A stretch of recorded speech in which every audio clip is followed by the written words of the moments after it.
I do love Spina di Rosula's logo. It was designed by my mother. Have you noticed how it's shaped like a heart?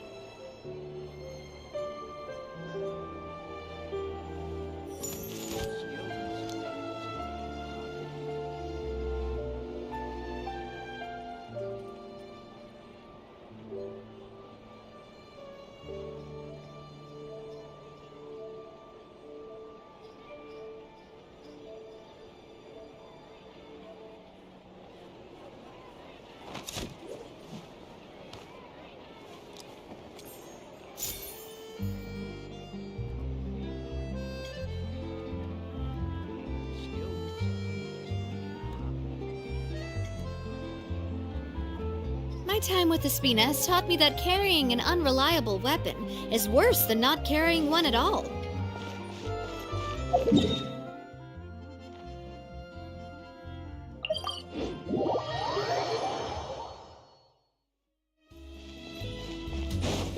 Add astro...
Afraid?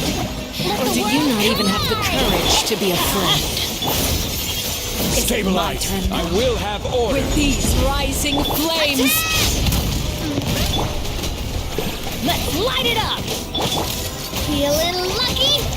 Now that's more like it. This is order! With the fall of Solidify. darkness, destruction shall rise. Yoo-hoo! Have a taste of purgatory. Teamwork is dreamwork! With these rising flames, This one's got your name on it! Fire! Well, is it my turn Order now? guide you! Closer now. Gather! watch out! Not bad. You've proven to be a worthy opponent after all.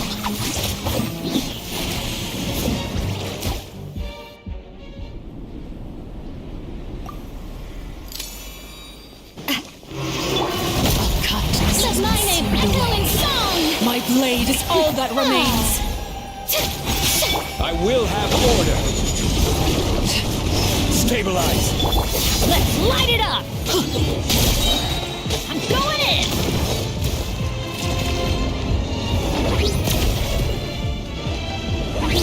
Adventure time! I always bounce back. Just watch me. Gather! Let's light it up! Hey there!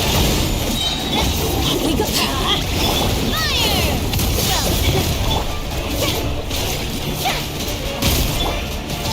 Stabilize! The sun and moon have set. Only ruin remains.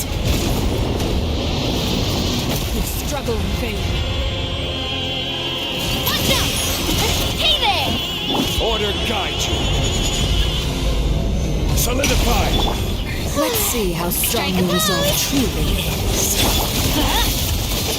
This is just my... Who's next? Hey there! Sometimes only the beginning. Stabilize.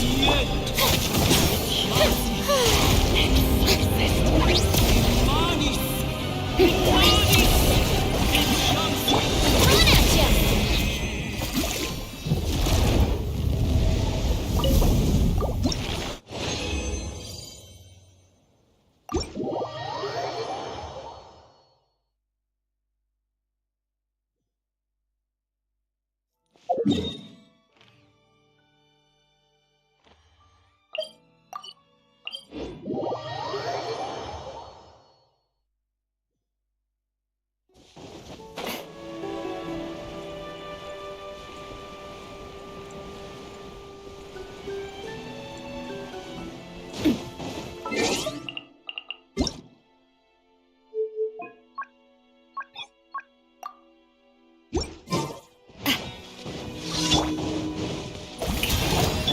This is order. Gather. This one's got your name on it! Coming at ya!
test. Animal test 6308.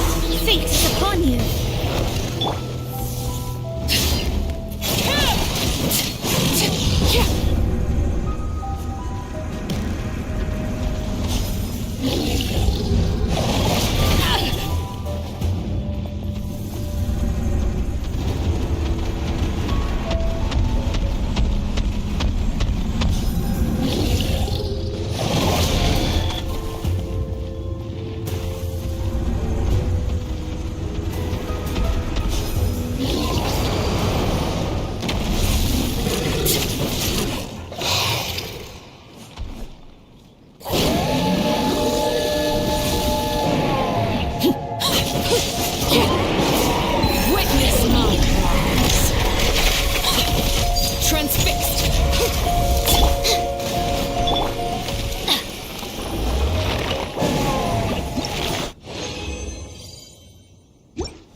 Absorption test. Animal test 6308.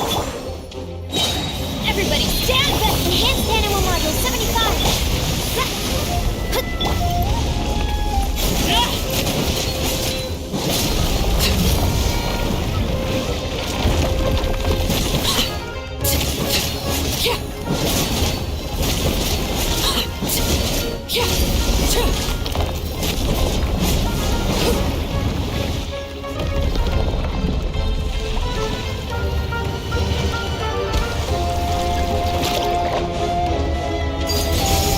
Absorption test. Animal test 6308.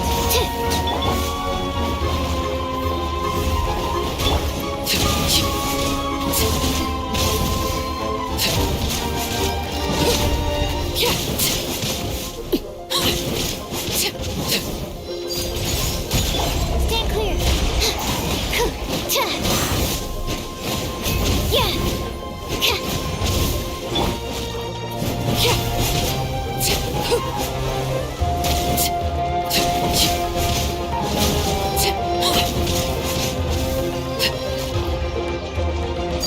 Laid bare.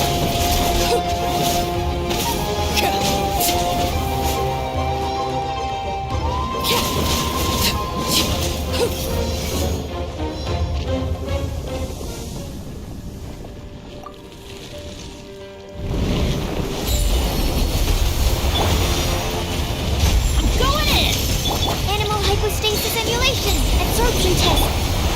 Decided by destiny. Shadows of fate. Transfixed.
Add Astro. Thank you for completing.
Time to shine!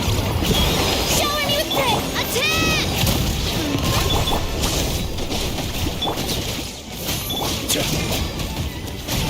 Solidified!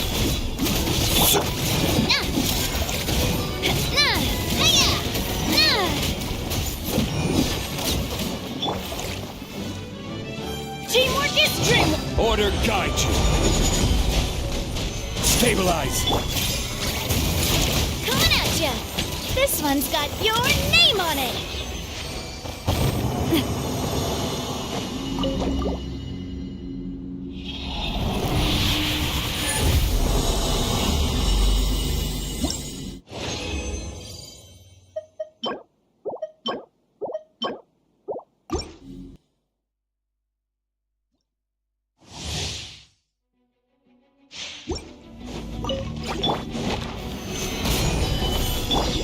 Yoo-hoo! Let's light it up! Feeling lucky? Watch out! Ha! Ah! Coming at ya! Hiya! Cha! I'm going in! I will have order! Solidify! This one's got your name on it!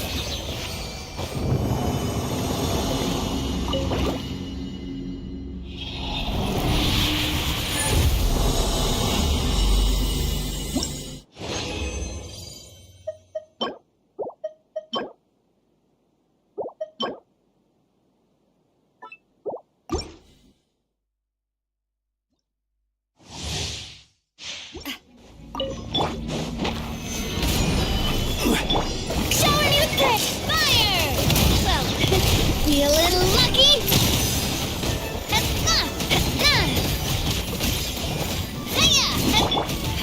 Adventure time! Everybody stand up! Let the world come alive! This is order. Stabilize. Hey there!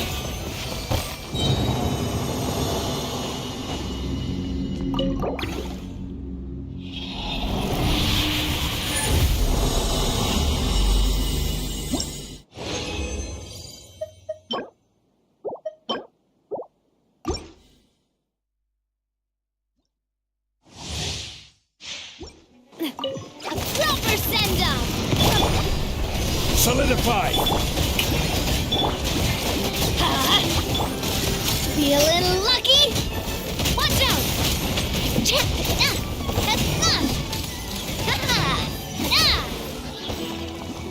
I'm going in! Order guide you. Gather. Umbrella warfare, I guess!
Solidify.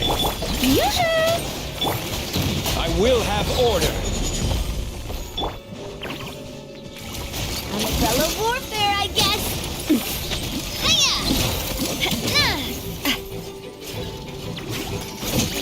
Hey there!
It's an honor to receive such high praise from you.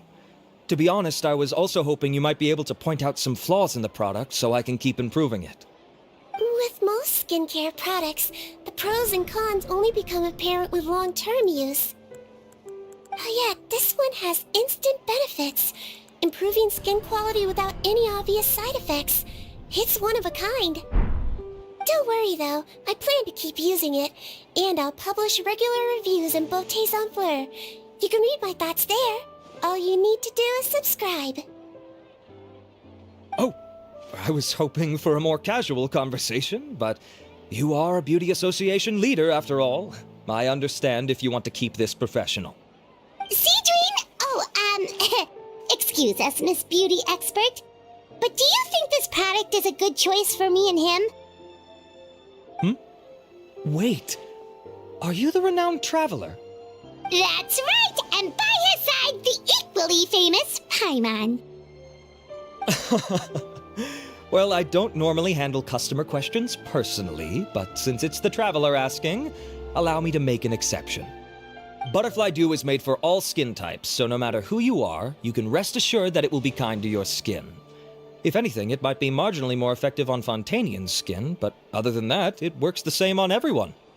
Why would it work better on Fontainians? In the interests of protecting my trade secrets, I'm afraid I can't answer that, Miss Paimon. Alright then. How about a friend discount? Save yourself the trouble. I'd be greatly honored to have both of you use my product. Here, take 2 bottles for free. Yay! Paimon's private fund survives!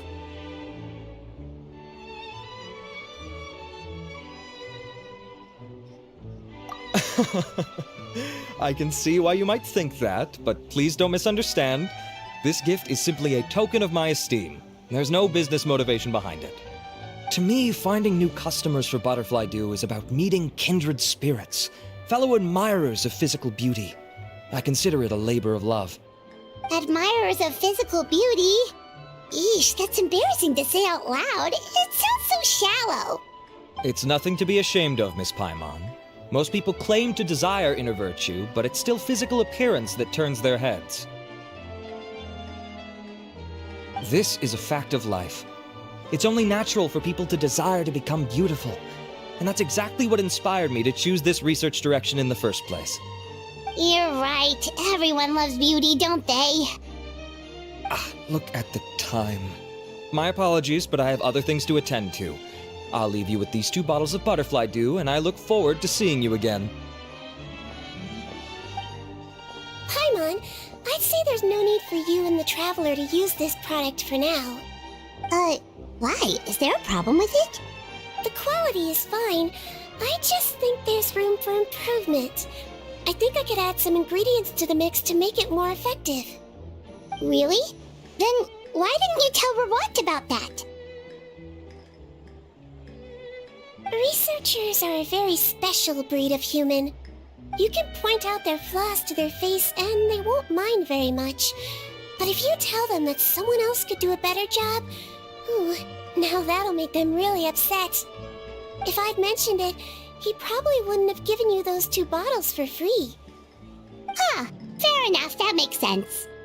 If you're interested in the more effective version, I can write up a list of ingredients for you. Just come get me once you've gathered them. When you say more effective, you mean it'll make Paimon even prettier? Ooh, how can we say no?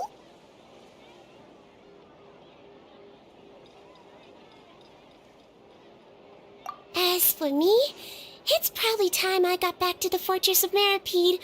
I mustn't leave the infirmary unattended for too long. Alright, see you there then!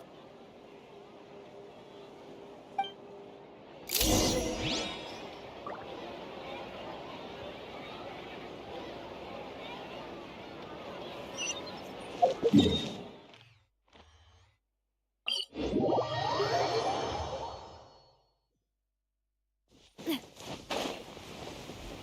up ahead, Traveler. The ingredients for siege wing should be nearby.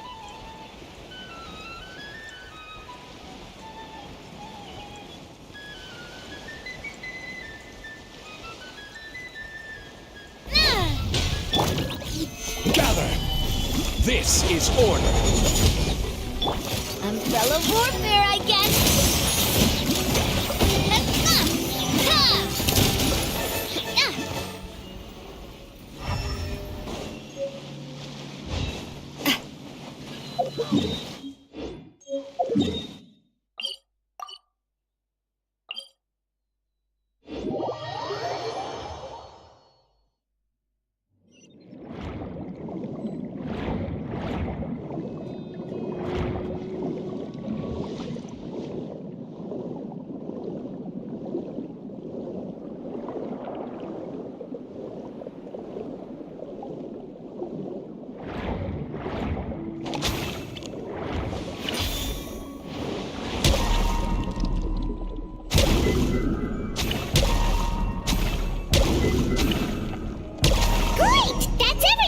Let's head to the Fortress of Mirapede!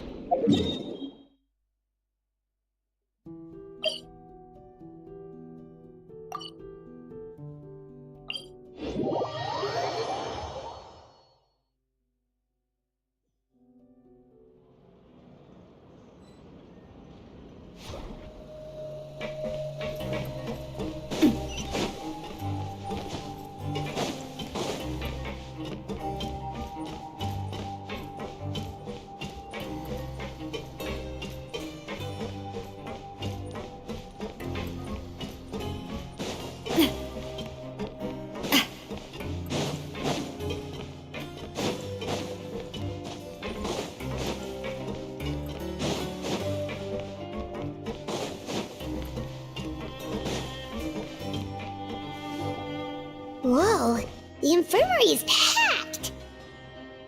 Please, you have to believe me. I saw it with my own eyes last night.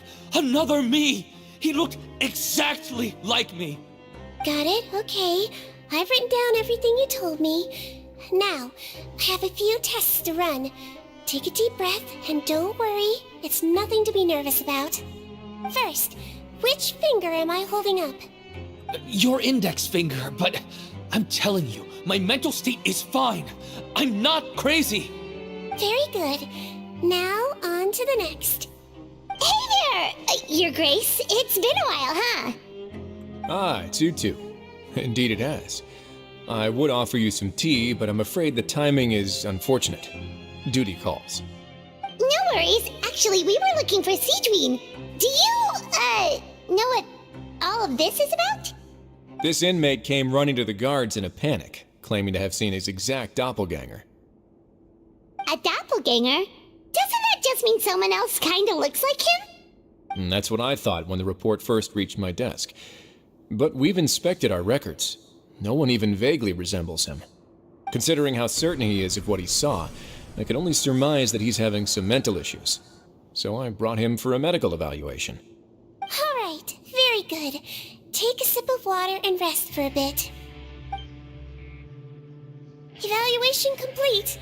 I couldn't find any symptoms pointing to a physical condition. I see. So do you still believe there's more likely to be an issue with his mind than his body? I have to assume so for now. Psychological issues are more difficult to detect. At this stage, we can at least confirm that he is in command of his cognitive faculties. The rumor mill will go crazy if word of this gets out. Guards, take him to the ward for a period of observation. The Marechaussee Phantom has requested my cooperation on a case, otherwise I'd deal with this myself. Sorry for the trouble, head nurse, but I'll have to leave this to you. No problem, Your Grace. I'll add him to my observation list. By the way, we have a couple of guests here who have made the trip just to see you. I imagine it must be important. You probably won't need to add them to your observation list, though. Oh, Traveler! Paimon, it's you! Hey there, Seedween! It's actually not that important. important, but... I'll be in my office if you desperately need me. Goodbye for now. Okay, bye-bye! So, Seedween... Would you mind waiting for just a moment? I have another patient to see. Just find an empty bed and take a seat. I won't be long. Oh, sure! Sejuin, we've brought him. And he seems to have taken a turn for the worse again. Okay, don't panic. Let's start by sitting him down here. Paimon had no idea how busy it can get for Seedween. Maybe now's not the time to ask for her help with skincare.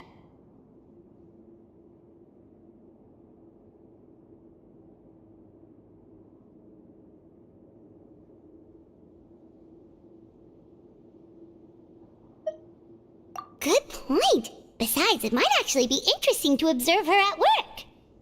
Well, this could hurt, so I suggest you take a deep breath first. Did his face melt? What happened to him? It's anyone's guess. His face melted off shortly after arriving at the fortress. But since he's a serious offender, he can't be allowed out for medical treatment.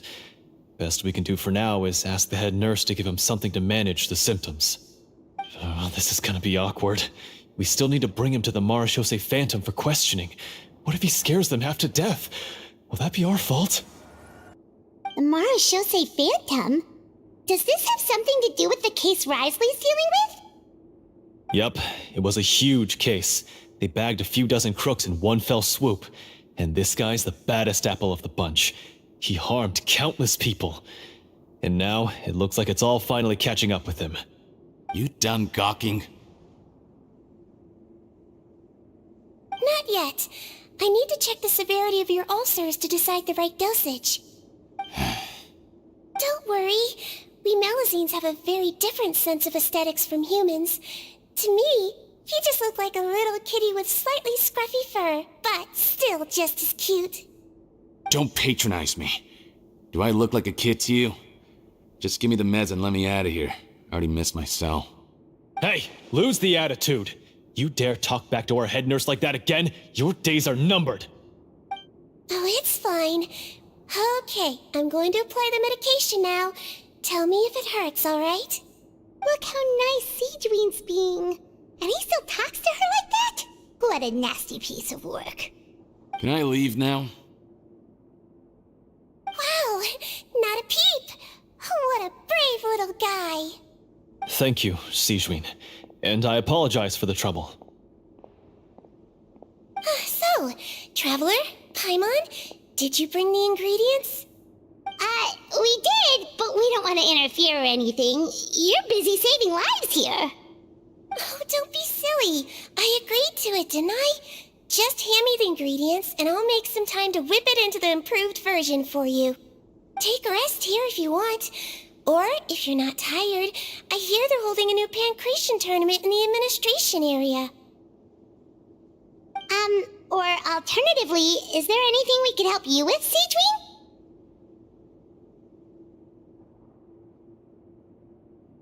That's right! Let us help you out! It's the least we could do! Good point. Kind-hearted humans start to develop guilt if they accept free help from others. Don't worry. I'll take a look at my schedule. I'm sure I can find something to treat this condition. I gotta warn you, though, it'll be tiring work. So I suggest you take a break first, then come back and see me when you're ready.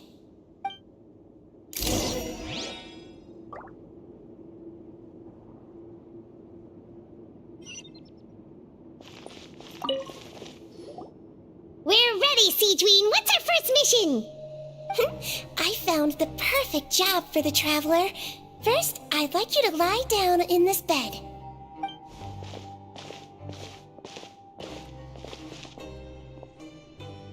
What for?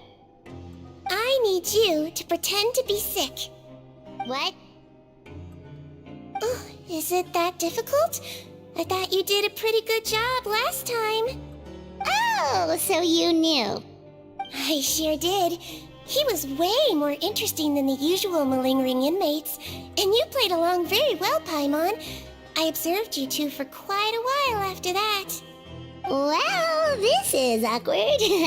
But why do you need us to do it again now? No time to explain. My next patient will be here any second. Please just do as I say. You can, pretend like you've got a nasty headache, and throw in some dry heaving for good measure. Okay.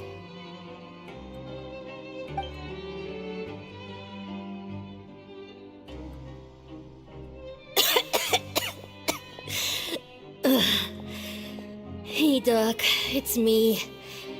I'm only here because my mom won't stop pestering me about it. So annoying. Well, your mother has enough on her plate with a busy job. Well, the last thing she needs is to worry about you being sick as well. I know. I shouldn't treat the place like a playground. Shouldn't go swimming in the lower levels where we join up with the sea, because it'll give me a cold and distract her from her work. I thought I'd be able to have some fun here at the fortress for a few days, but it's always, don't do this and don't do that. All right, sit yourself down and I'll take your temperature. Your fever still hasn't gone down. Well, here's your medicine. 1 cup for starters, and we'll see if it helps. But Doc, it's so bitter. Do I really have to drink it?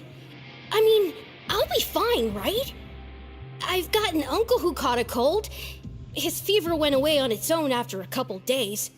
Can't you just write me a note saying I'm on the mend? I just need something to keep my mom off my case. I sure can. You're a very brave boy after all. Huh? Brave? What makes you say that? Well, if you want to rely on your own immune system to clear up your fever, then you'll have to tough it out like this guy.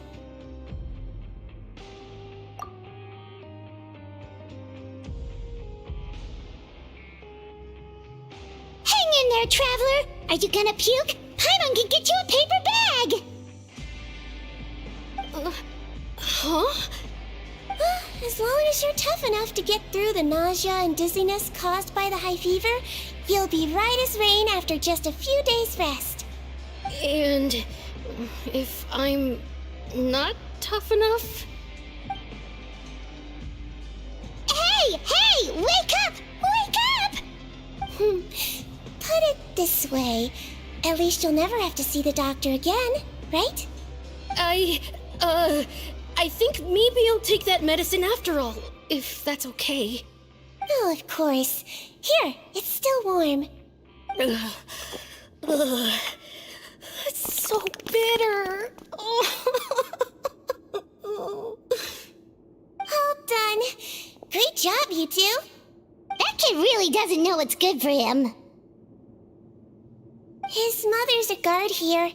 She's been working back-to-back shifts lately, but unfortunately his father's away on a business trip right now. She had no choice but to bring her son here for the time being. He was quite happy at first. He seemed to think that the Fortress of Meropide would be all fun and games. So you made us put on that act just to scare a kid into taking his medicine? That's a pretty sneaky trick. Seems like there's a whole side to Siege we never knew about. It's a technique I learned from my teacher. Oh, you had a teacher? Was she a Mellowsine doctor too? She was human. She passed away a long time ago. Oh, sorry. No, it's fine. I really liked my teacher, so it's always nice when I get to talk about her with other people.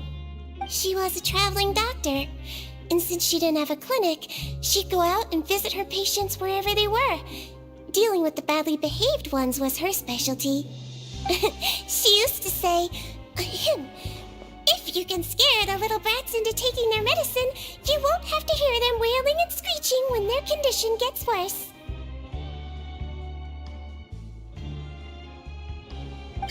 She sounds like a pretty strict teacher. Strict? Well, that's not how my teacher saw it. She thought of herself as terrifying to kids. Strange way for a doctor to describe themselves. Now Paimon's curious to know what she looked like. As it happens, I actually have a picture of her.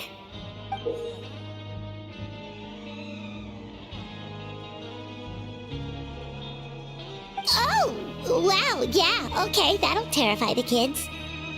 Yep. All the children she treated thought she was a witch. Why does it almost sound like you're envious of her?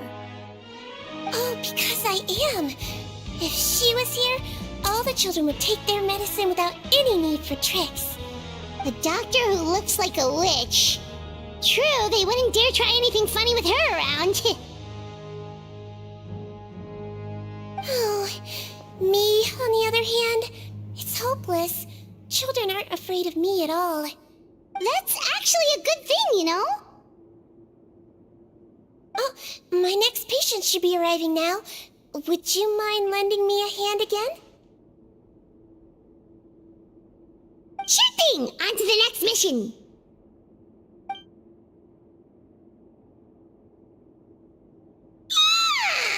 Is it nighttime already? That flew by. You really have a busy job, Siegeween. Well, thanks to you two, it was much easier today. Aww.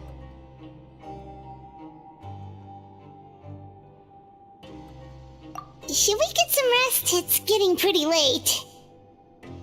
Oh, there is one last thing.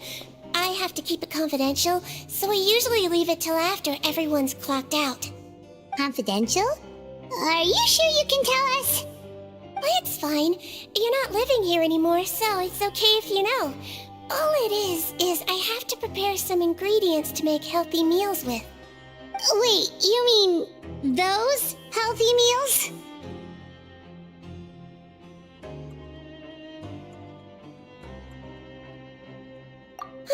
My patients refuse to eat any healthy meals I prepare in front of them, so I have to prep the ingredients in secret, then let the chef at the coupon cafeteria handle the rest. Considering even the chef's version makes people uneasy, it really makes you wonder what's in it. You want to find out? I can teach you how to make it. That way, if you ever suffer from exhaustion on your future travels, you can prepare a healthy meal for yourself. It's really good for you, you know. Sure? Guess we can help out one more time.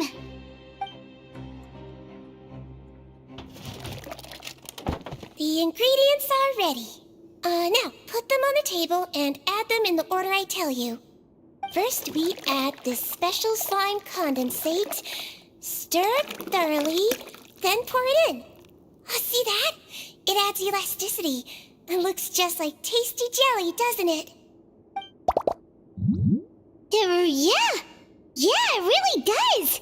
Until you remember it's slime condensate. Next up, xenochromatic crystals. You want to crush them up into a fine powder, like powdered sugar. Wait, are those from Fontimer Aberrants? Are you sure they're edible? Finally, we'll need some high-protein meat. Frogs are an excellent choice. You just need to clean their innards, and then you're left with some lovely tender meat. Oh! Frogs. And we're done. All that's left now is to pack them into lunch boxes and hand them to Walsey. Yesterday in the production zone, I noticed an inmate who's been working for 2 days straight. That means it's a healthy meal for him tomorrow. Siegeween really does have the inmate's best interests at heart.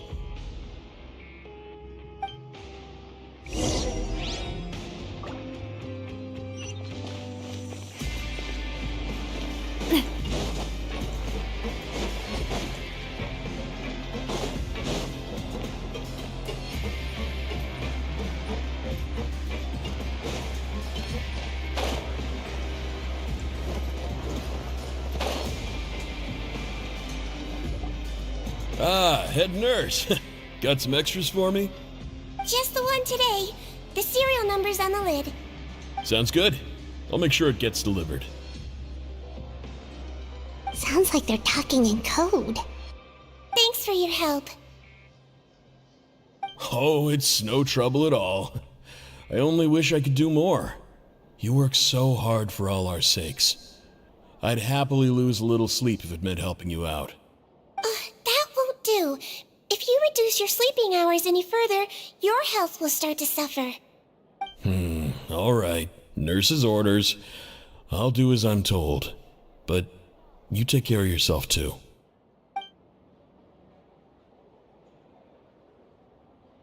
Well, I'm done with work for today. Thanks for helping out, you two. Seems like the guards and staff here have a lot of respect for you, Seedream. In just one day of helping you with your work, it feels like we've done a lot for the fortress. Head nurse, please, wait. I'm sorry to disturb you this late at night, but I think you'll agree. This is urgent. Okay, just relax and catch your breath. What's the matter?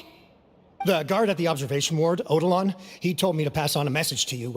One of the inmates there, the guy suffering from possible hallucinations, well, he seems to have made a sudden recovery, and now he wants to apply for permission to leave the ward. Huh? Already? You were right to tell me. I'll have to examine him and make sure he's well before we discharge him. Looks like we've got one job as medical assistants left. We'll come with you.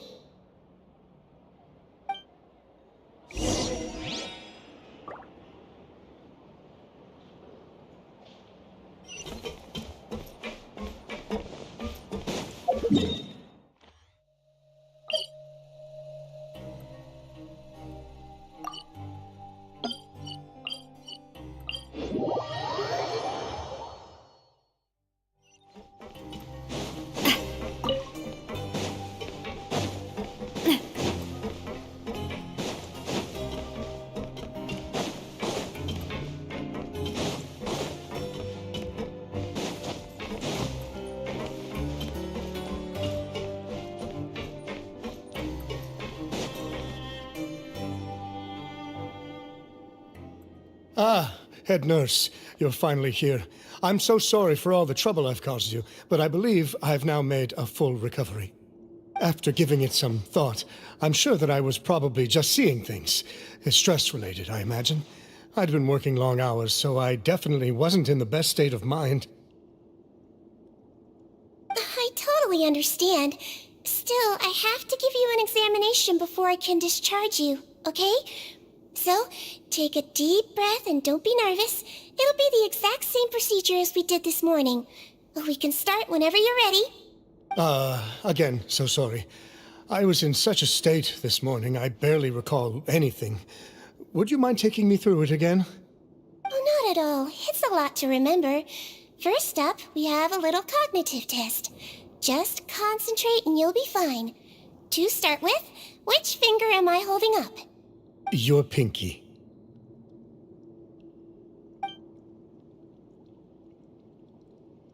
All right, all indicators seem normal. So it was a stress-induced hallucination after all? Well, we've certainly had previous cases of mental illness caused by overwork, which is why I carefully observe everyone in the production zone. I wonder how I managed to miss the signs this time. Please, head nurse, you shouldn't blame yourself. I'm just still adapting, that's all. Pushed myself too hard, and I guess I couldn't take it. Thanks for looking after me. I'll be as good as new after a good night's sleep. And if you can give me the okay, I know I'll sleep better back in my good old dorm. It can be difficult to relax in an unfamiliar environment. All right then, you can leave the ward. I suggest you take 2 days off to focus on your recovery. I'll take you off the observation list for now, so you're officially discharged. Great. I can't thank you enough, head nurse. Mr. Odilon, could you escort him back? Of course. I'm on guard duty in the administrative area tonight, so nothing will go wrong.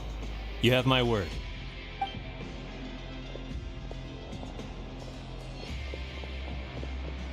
Guess you're finally done for the day now, huh? Yep. But I still haven't gotten around to making that improved lotion for you yet. seriously, it's super late now. You should go get some rest too. Well, tomorrow it is then. Good night, Traveler. Good night, Paimon. Hope you sleep well. Oh, don't you worry. We will. After a productive day of work, we're both gonna sleep like a log.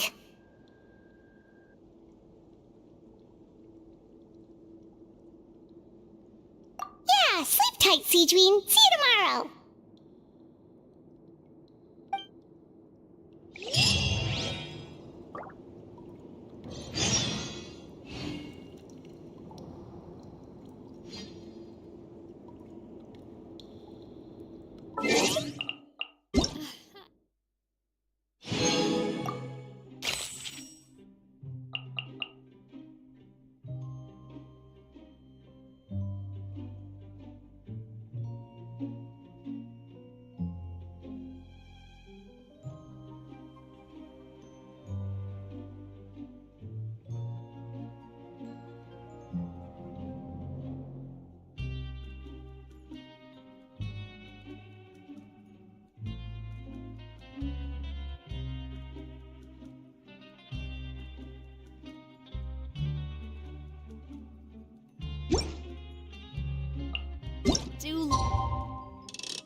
Spina Di Rosula's logo.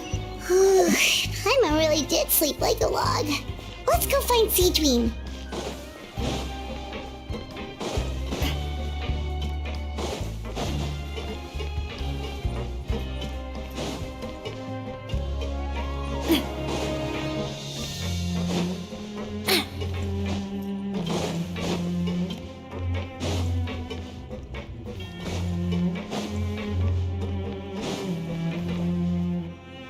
Whoa, how is the infirmary even busier than yesterday? Good morning, Traveler and Paimon. I have a few people here for a checkup, so you might need to wait for a while. No problem. Anything we can do to help? There's a bit of a complicated situation here. I'm still getting to the bottom of it myself.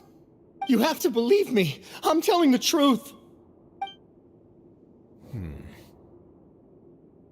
You're in a medical facility. Keep it down. Please, listen to me. I'm not Gascon. I'm Uy. You're a horrible liar, you know that? We get all your mugshots with the arrest warrants. It's clear as day that you're Gascon. You mean because of the way I look? I don't know what happened. I just woke up like this. Then you guys dragged me in here for an interrogation. I brought you here to figure out what's going on. If you truly are the victim of an injustice, yelling isn't going to achieve anything. At most, it'll delay your vindication. All right. I get it. This is nuts. Yesterday's interrogations went fine, and now this. Morning, Your Grace. What's going on? Remember the case I mentioned yesterday? The one brought to me by the Marechaussee Phantom? Well, we've been questioning the inmates involved this morning. Every single one of them is claiming mistaken identity. Huh. That's even weirder than what that guy was saying yesterday. The thing is, none of them have been able to provide any evidence whatsoever to support their claims. Questioning them further got us nowhere, so for now, we've brought them to the infirmary. And we thought yesterday was as busy as it got for Seedween. We've compiled their statements. Have a look. Perhaps there's something we missed.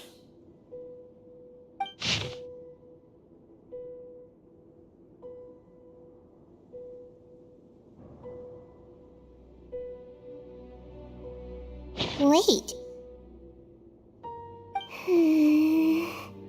Release? Interesting. The inmates they spoke of in their statements appear to all be due for release today. I noticed that too. If that's their plan, they're underestimating us a little. Every serious offender claims that there's someone else who just so happens to be due for release today. And they're expecting us to go along with that. All the more reason to be cautious. Lumberzar, check the release list for today and make sure no one gets processed. We're gonna need an excuse, though. Just say we're out of forms, and that we're furiously printing more as we speak. I'm on it. It's conceivable that our group of serious offenders somehow found a way to switch places with inmates who are about to be released, so they can walk out right under our noses. We did consider that possibility. But I mean, just look at them. They match the warrants, period. How could there have been a switch? Only if they're dead ringers for the inmates due for release, I suppose. I gave you that name list yesterday to assist in your investigation. Did that help? Yes, the inmates' mugshots were attached to the list. The first thing I did was check for lookalikes, and I didn't find any. The only other thing that stands out to me is that their voices sound a little different today. But it's not exactly hard to put on a fake voice. Oh, really? What does our head nurse make of all of this? Give me a moment. I think I have a way to confirm whether there's been a switch. I know, it's not time to change your dressing yet, but please bear with me. Huh? Isn't that the guy from yesterday? This should be Honoré.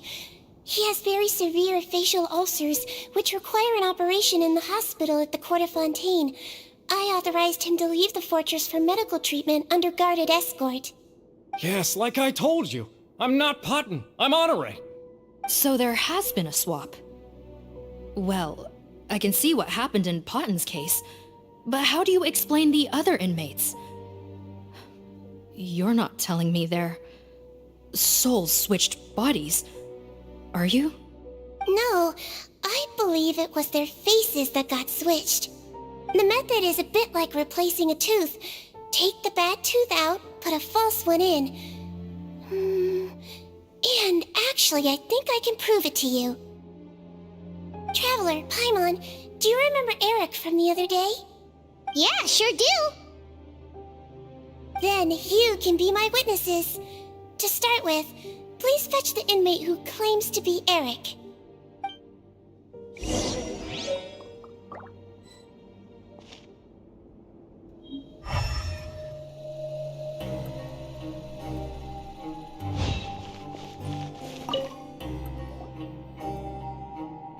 So, you're Eric? Yes, head nurse. It's me. You do believe me, right? I need to do another examination on you. Same procedure as yesterday. All right. It's the cognition test first, right? So I need to concentrate. Now, try to recall if you can. The last time we did this test, which finger did I hold up? I believe it was your index finger. But that means...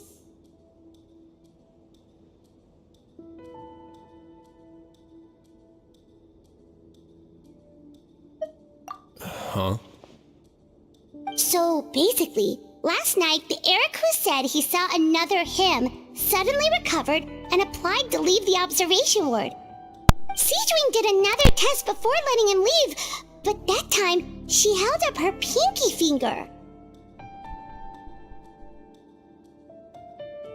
Huh? I don't know about any test last night. There was nothing to do in the observation ward, so I went straight to bed. Then I somehow woke up in a high-security cell.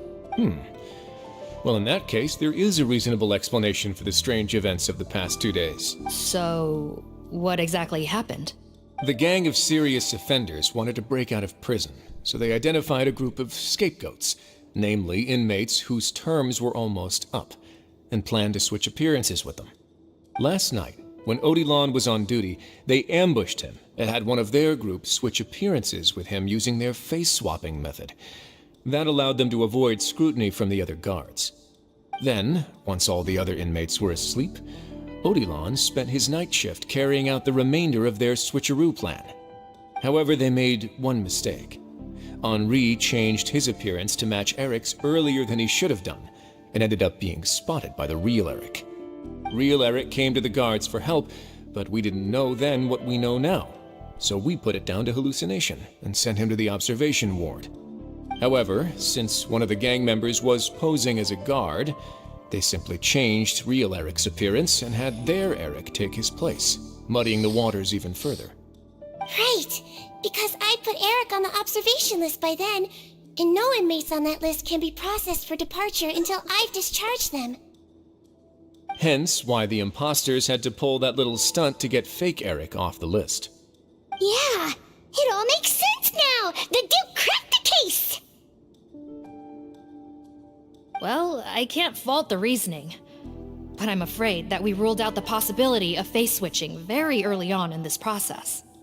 Criminals altering their facial appearance to commit crimes is nothing new. In fact, one of the explicit duties of the Melazines in the Marechaussee Phantom is to identify criminals in disguise. We carefully examined all the suspects, and there is no evidence that any means of disguise were used in this case. Huh. Well then, how do we explain all this? So far, it seems more likely that the gang stole documentation belonging to the inmates due for release, and are using that to commit identity fraud. Actually, there is a potion that can completely change someone's appearance. If they use that, even a Melazine wouldn't be able to detect it. A shape-shifting potion? Forgive me, head nurse, but this is the first time I'm hearing about it. If such a potion truly existed, it would jeopardize our entire investigative process at the Marechaussee Phantom. Are you certain of this? Yes, I am. But... Please, trust me in my professional opinion as an experienced clinician. At the same time, without any solid evidence, it's pure speculation. If we can round up all the inmates suspected of switching places, then have a little talk with both sides, we might just get our answer. Yep, let's do that. Okay. Well, it was our negligence that meant we had to come and conduct these post-internment interrogations. And I know it's put you out. We'll do it your way. Your Grace, bad news.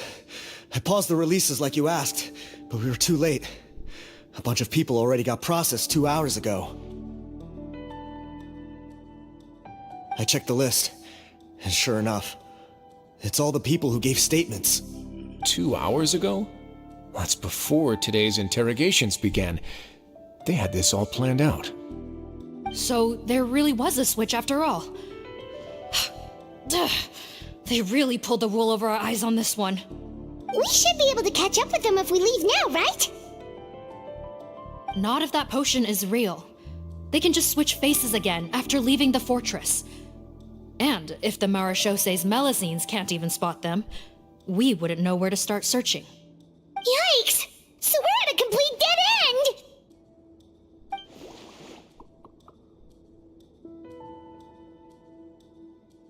Well, technically there is one more lead we could follow up on. We were only able to arrest this gang thanks to the help of a researcher from the Fontaine Research Institute. I believe his name is Rawat. Oh? Rawat? Isn't that the handsome guy we met at that skincare promotion? Handsome? Maybe from a human point of view. I just remember that he specialized in potions. One of the crimes this gang is charged with is the manufacture and sale of illicit drugs. According to Mr. Rawat, they appear to have stolen technology he developed through his research and used it in their operation. At first, he thought it was a typical case of intellectual property infringement, and he tried to negotiate with them. But once he discovered their criminal operation, he reported them to the authorities. Thanks to his report, we were able to swoop in and arrest them all in one go. What a hero! Bet that took courage on his part. No doubt. This is worth following up on. As the one who snitched on them, it's highly likely that Rawat will be targeted by the escapees. That aside, since he's negotiated with them in person before, there's a chance he'll have some additional information for us. Understood, Your Grace. My team and I will head to the Fontaine Research Institute right away. In the meantime, please keep an eye on the face switch victims for us. Of course.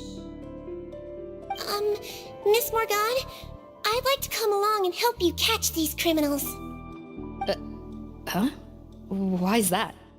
Well, I'm the one who discharged the fake Eric last night, so I feel partly responsible. Don't say that, head nurse. Your focus was on the inmate's health, and rightly so. We can't ask you to help with arresting criminals. That's our duty. I also have a more personal reason. Cotton is a patient of mine, and if I don't get a new batch of medicine to him in time, his condition will get much worse. Look, head nurse, I completely understand where you're coming from. But arresting criminals is dangerous business. And if anything happened to you, none of us can afford to take on that responsibility. Don't worry, I can defend myself just fine. You say that, but still. If I may, Miss Morgan, Siegeween is the one who raised the potion hypothesis, and I'm sure she has far more expertise on the topic than your team. My suggestion would be to bring her with you. And if you really are worried for her safety, then...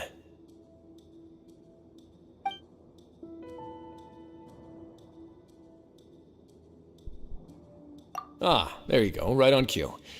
Knew I could count on you.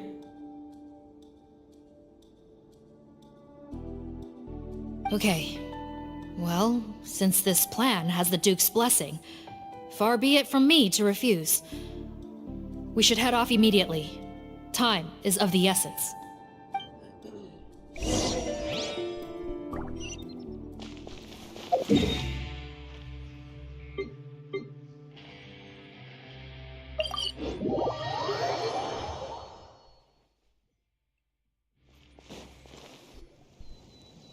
Greetings. Sorry to impose, but I'm afraid we're here on urgent business, and we're gonna need you to cooperate. The Marsh is a phantom. Let me guess, you're investigating some more illegal research? Not this time, no. We're looking for a researcher. Do you know where we might find Mr. Rawat? Rawat. Oh yeah, Mr. Handsome, right? He actually doesn't work on site here very often. There's a handful of researchers in the nearby area who know him pretty well, though. You can see what they know. Just a handful? Paimon figured he'd be the most popular guy around. Well, I guess you could say he's popular, at least on a superficial level. He's blessed with good looks, so he tends to make a good first impression on people. But in all his time here at the Fontaine Research Institute, I don't think he's ever had a single deep conversation about his research with his peers. That's no way to make real friends around here.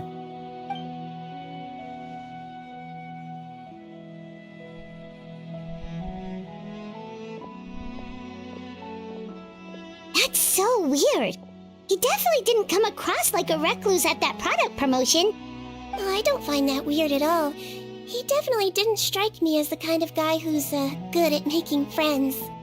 Really? Paimon couldn't tell. Must be a Melusine perception thing. Okay, we should talk with his acquaintances. But we also need to check the Research Institute for any clues. Let's split up. It'll save us some time.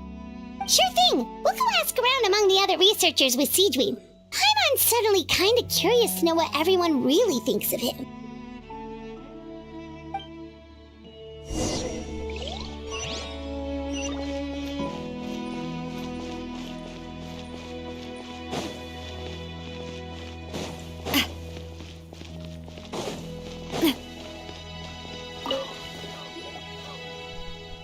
Excuse us, are you Audrey?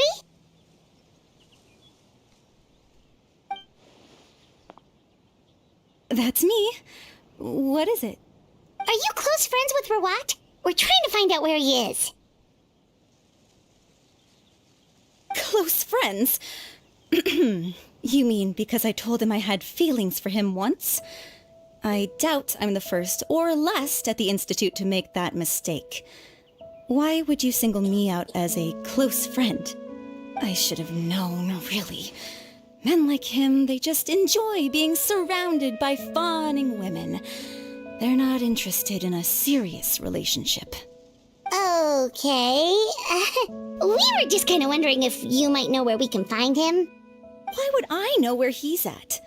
I barely know him, and he probably doesn't even remember me. Ugh, this is getting annoying. Shall we go ask someone else?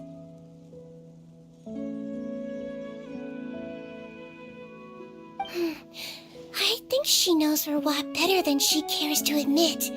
If we leave now, it might be a wasted opportunity. Maybe, but we're not going to get much out of her while she's in this state, are we?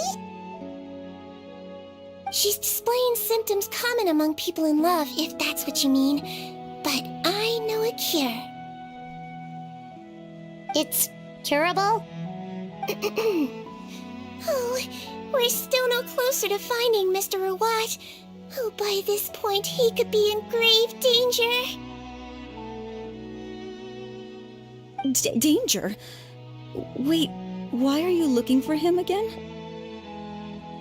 Oh, that's right, yeah! The Marshosei Phantom said that he's been targeted by some pretty bad people. We need to make sure he's safe. What? How has this happened? He seemed fine when I last saw him, and that was only a couple of days ago. Just happened to run into him, of course. Oh, I see.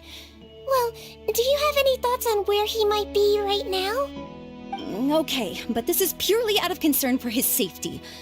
If he's not at the Institute, he might be at his mother's place. I heard she raised him alone, that they had it pretty tough financially, and these days she's housebound due to illness. He makes regular trips back home to check on her. Oh, okay. Do you know the address?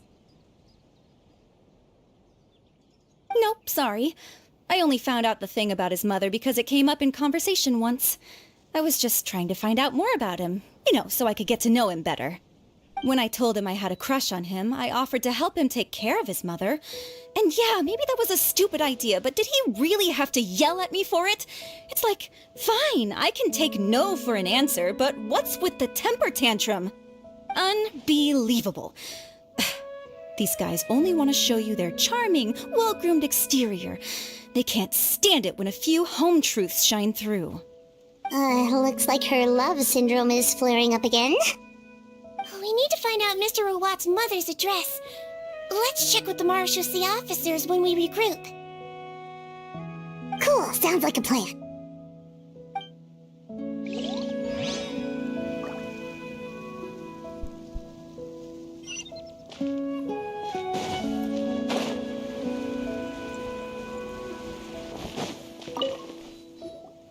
Hey there, are you in Teep? What do you want? We're here to ask about Rawat. Any idea where he might be? We were told you were pretty close with him. Close? Not sure that's the word I'd use. He wouldn't even let me use his patent. Huh? It's been a good few days since I last saw him. I don't know where he's at. Go ask someone else. Would the patent in question happen to be related to the new skincare product he developed? Yeah, kinda. Butterfly do, or whatever he calls it. I heard he made a tidy sum off of that one. Okay, now we're getting somewhere. Keep going. Most of the other researchers here focus on mechanics, energy, stuff like that. I get why he wouldn't be interested in having anything to do with them. But I'm studying coatings. There's a huge overlap in our areas of research. Why would he refuse to work with me? I bought his product once and noticed it contains a unique substance that might have applications in coatings too. If it worked out, I could probably make as much as he's making. Don't get me wrong, I had no intention of plagiarizing his work. I was hoping to get official permission to use his findings in my own research.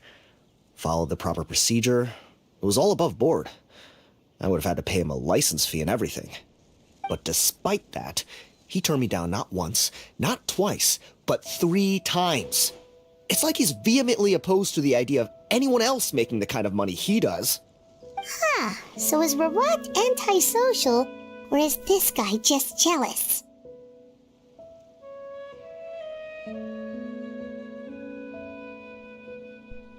Well, it doesn't look like we're gonna get any info about Rawat's whereabouts from him. Let's go! Wait, 1 second.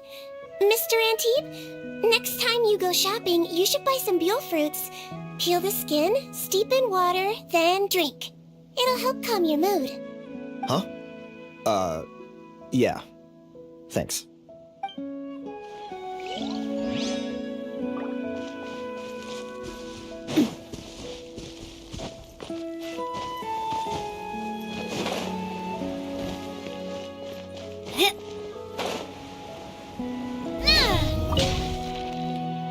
Sorry to bother you, sir, but are you Bertram? Who's asking? Just some concerned citizens helping out the Marechaussee Phantom with an investigation. We'd like to ask you about Rawat's whereabouts, if that's okay. We're told the two of you are pretty close. Not anymore, we're not. Turns out we don't see eye to eye. Oh yeah? What happened? The thing about us researchers is, most of us do what we do for some sort of higher purpose. But not Rawat. All he cared about was how to commercialize his findings. He won't even let you work with him unless you sign a confidentiality agreement first. Also, he has better control over who gets which intellectual property rights. How are you supposed to get any meaningful research done working with a guy like that? Now that I've got my own technical solution for my compressor, I don't need to work with him anymore. So that's what Rawat is really like. We'd still like to know where to find him. Is that something you can help us with? Wait, Yeah, I know you. You're the head nurse at the Fortress of Maripede. Alright, then I'm happy to help you if I can. I respect the work you do. Medicine serves the highest purpose of all the sciences. Wow, turns out Seadween's got some real clout. Thing is, I have no real way of knowing where he might be. I stopped working with him 2 months ago, and I've barely seen him since. But if you want my advice, I'd say go talk to the peddlers. There's a few he meets with every other day or so. Maybe they know where he's at. Peddlers? Yeah, back when I was working with him, I noticed he met with them quite often. Wouldn't surprise me if they were involved in some shady business together, because it seemed like they went out of their way to avoid discussing anything in my presence. The little I overheard was about manufacturing and selling pharmaceutical drugs. Like I said, he's all about the money. Drugs? Doesn't he work with skincare products? Do those count as drugs? Who knows? I never cared to find out. He's the morgue rubber, not me. Thank you. You've given us plenty to work with. Welcome. Goodbye, and may we both reach new heights in our scientific endeavors. Well, that's all three researchers. Let's head back to the meetup point.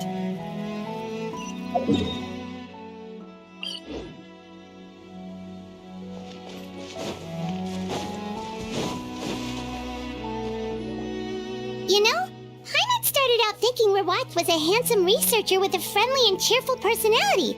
It's such a surprise to learn that his peers have a different impression of him. So what's your view of him now, Paimon? A handsome researcher whose difficult upbringing turned him into a profit chaser with a chip on his shoulder? So your thoughts about his appearance haven't changed at all? Well, his looks are kind of a big deal, at least in Paimon's opinion. How does such a handsome guy end up being so antisocial? Even with his difficult family background, it just doesn't make any sense. You can't judge a person solely based on their appearance. Head nurse. Traveler. I assume you've spoken with the researchers. What did you find out? Bertram mentioned Rawat's involvement with some pharmaceutical merchants. Do you know if he's registered any pharmaceutical brands? Since he was a whistleblower on such a huge case, I ran a background check on him. I don't remember there being any brands under his name. How strange. If he was so focused on commercializing his research and averse to sharing his technology with others, why wouldn't he have registered his own brands? Maybe he and his business partners needed to avoid public scrutiny? You think he may have colluded with the gang? Well, the crime was manufacture and sale of drugs, and that would certainly be in his wheelhouse. We can't rule it out. Isn't that pretty unlikely, though? He was the one who blew the whistle on them! Most children who come to me with tooth decay have suffered pain for a long time already, but they'll still try to hide the fact that they eat too many sweets. Grown-ups and children aren't so different in that regard. If you say so. I saw him when he came to make his report, and I certainly didn't get the feeling that he was the type to collude with criminals. Perhaps it's more likely that they were coercing him. You mentioned that he comes from a poor family. So, it's possible that the criminals approached him asking for academic support, luring him in with the promise of riches. By the time he discovered who they really were, he was in too deep. They had leverage on him, so he was forced to keep working for them. I've seen it happen many times before. That does make a lot of sense. It would definitely explain why he was so unwilling to cooperate with his fellow researchers. No wonder he's so unsociable. He must be on edge all the time with a gang of crooks breathing down his neck. In that case, the situation could be worse than we thought. If Rawat was working with the escaped inmates, they're sure to know more about his whereabouts than us. Oh, there's a good chance they'll get to him before we do. Based on the information we've gathered so far, he was last seen 2 days ago. If no one's seen him since, maybe we're too late. 2 days ago? So he went missing right after that product promotion. That was the same day he reported the criminals, too. Not a good sign. Don't worry, everyone. I believe we still have a chance. Since he disappeared right after blowing the whistle, it's likely that he's gone into hiding. Yeah, he must have been worried that they'd come for him. All the more reason to find him as soon as possible. The only lead we have at the moment is his mother's house, which you mentioned earlier. Seath, think you can find the place? Yep. When you register a brand, the Court of Fontaine requires you to provide a legal address. The one Rawat wrote down was in the outskirts of the city. That should be the place. Okay, then there's no time to lose. Let's move.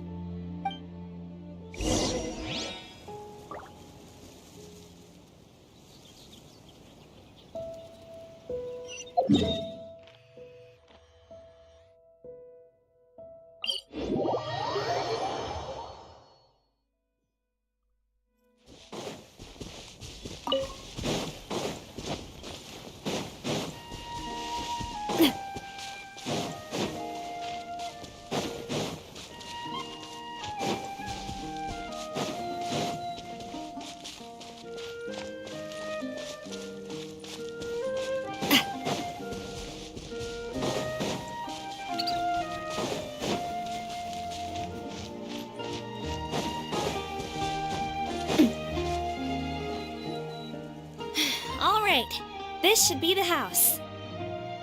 I'm pretty sure this was the address. Okay, I'll knock.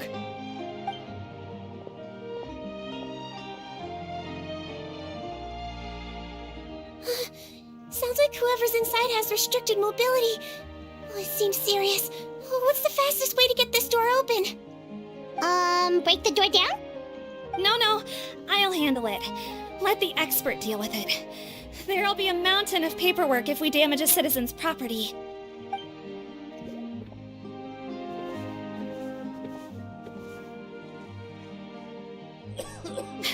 Calm down. Deep breaths. Remember your training. Control your strength. And...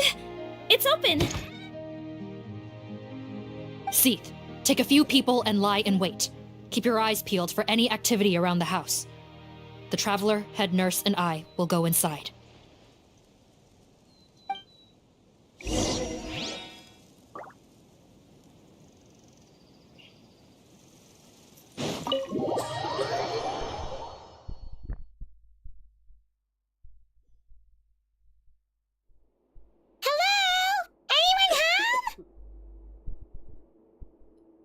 Oh, there. On the bed, there's an old lady.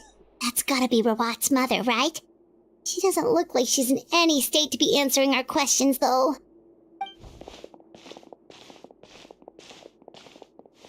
We could try, but she is very ill. We mustn't force it. Well, doesn't look like Rawat's here. She's the only one we can talk to. Yep. Allow me. Hello, ma'am. Might I ask if you're Rawat's mother? We are trying to locate him.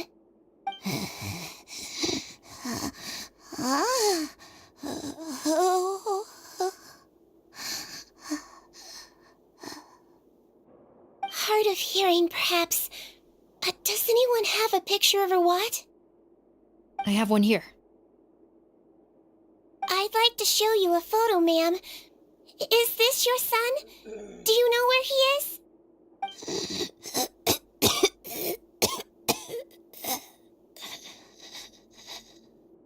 Looks like this isn't gonna work after all. Well, looks like we're out of leads. If Rawat's not here, things are looking very bad for him. Is it possible he could have avoided returning here because he knew he'd be in danger? Maybe. But if so, where do we look next? Maybe we should take another look at the Institute. Yes, so. I suggest we all return there now. We found a good amount of useful information the first time, but perhaps there's something we missed. This is our last hope. Sorry, officer, but could I stay here for a while? This patient requires some care. Of course. Traveler, stay with the head nurse. You're technically here as her assistant after all.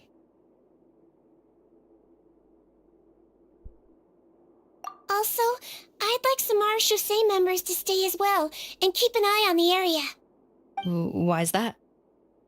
If Rawat knows how serious his mother's condition is, he will return. Got it. Okay, I'll tell the squad members in hiding to stay put and keep a lookout. Thanks for helping me out yet again, Traveler and Paimon. No problem. But when you say her condition is serious, do you mean... Yes, she's barely clinging on to life. Oh. Let me take care of a few things first. Could you pass me the towel over there? Yeah, of course.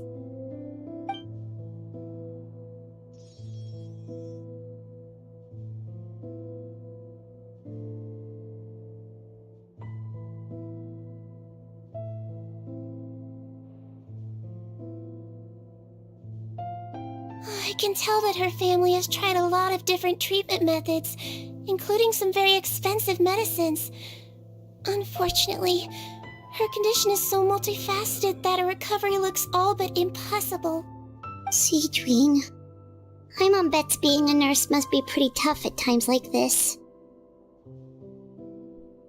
Yes, it makes me a little sad. In Amelizine's eyes, a human's birth, aging, sickness, and death are as much a part of natural law as sunrise and sunset.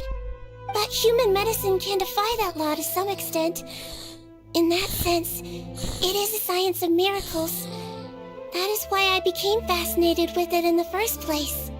But it was only after I truly became a doctor that I realized miracles don't always happen. Even the greatest doctors cannot cure all diseases. Seedwing. Oh, don't worry about me, Paimon. A doctor's duty is not to cure all diseases, but to treat whatever ailments they can.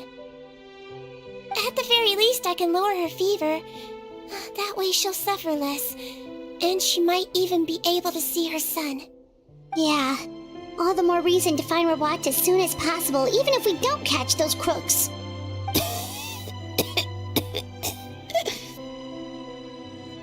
Oh, her fever is getting worse. Could I get some hot water? Sure, we're on the case.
Found the hot water? Sure did. And look what else we found. Judging by this journal, it seems like Rawat has a private lab. There's a good chance he could be there right now. We gotta go tell Officer Morgan right away. Oh, that's great news. But hold on just a moment. The wet towel is ready. I'm giving you another injection. Are you feeling better now?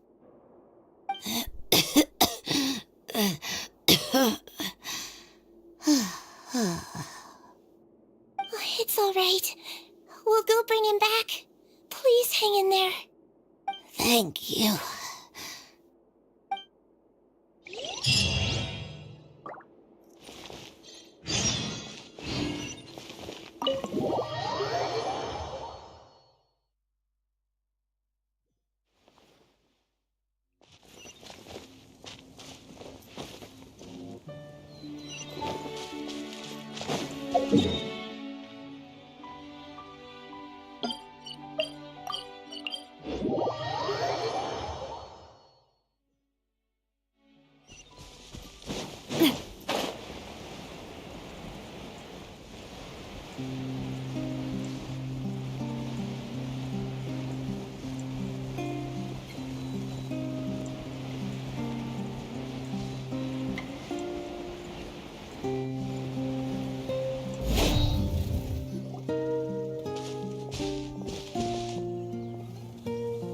It's Officer Morgan! They're already here!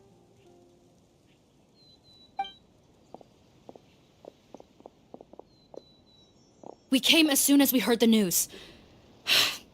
I can't believe we were so careless.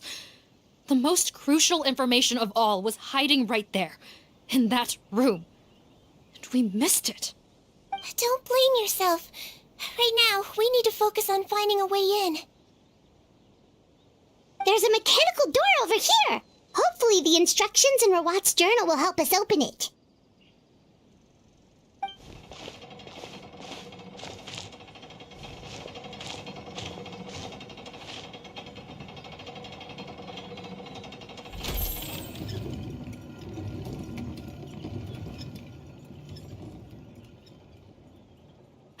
It's open.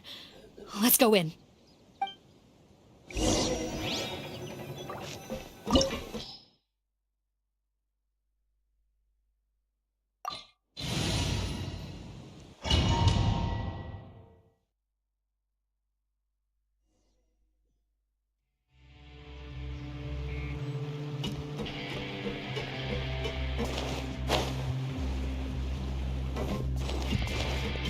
How did they get in here? Captain, up ahead! Those look like our fugitives! So they found this place too? Don't let any of them escape!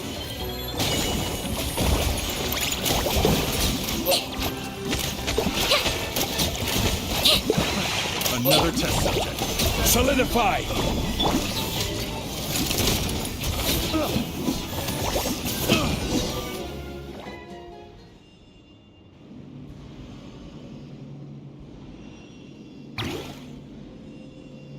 Captain, according to our list, many of the fugitives aren't accounted for. There may be others hiding deeper inside the facility. Ah, so these guys were just the lookout crew. The Marachose Phantom! How did they find this place? Wait, it's that guard from the fortress! That's right, I'm on your side. The Duke sent me. What's the matter? Some sort of mix-up? Mr. Odilon, didn't I tell you a few days ago that you need to stop all field work until you've recovered? Well, Gotta help His Grace out. Share the load. Officer Morgan, this man is an imposter. The real Mr. Odilon has no recent health issues. What? But I... Looks like the head nurse was right about the face-swapping method. Arrest them all! DuPont, stay here and keep guard. And watch the exit. If we're not back soon, call for reinforcements. Got it.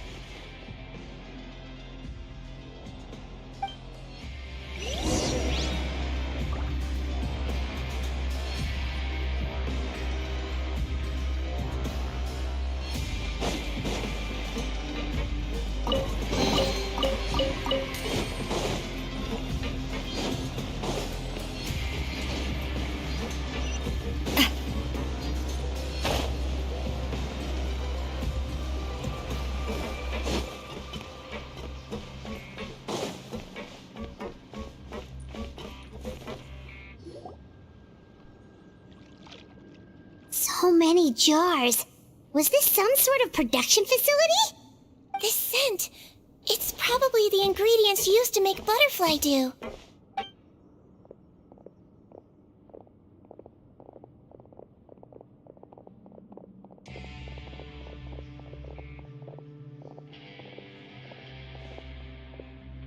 How come they're all empty? Did it sell so well that he ran out of supplies? How strange. Why would Rawat choose to manufacture a popular product like that in such a difficult-to-reach location? Given our suspicion that he may have been coerced into the illegal drug trade, I would have thought that any production facility we find here would be used for illicit purposes. Perhaps butterfly dew is itself an illegal drug. Do you have any evidence for that claim? No, just a guess. We need to find Rawat as soon as possible. He has all the answers we need. Understood. Well, let's not linger here. Let's go. Come on.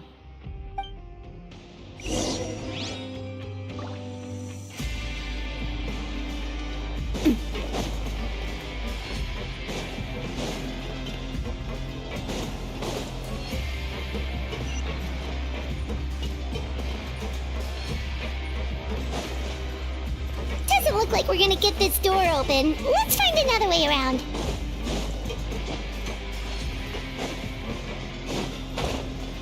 This one's closed too. What's with those carts and tracks? Oh, maybe it's one of those doors that opens when it senses cargo passing through. There's a loaded cart right over there. Let's bring it to the door and give it a try.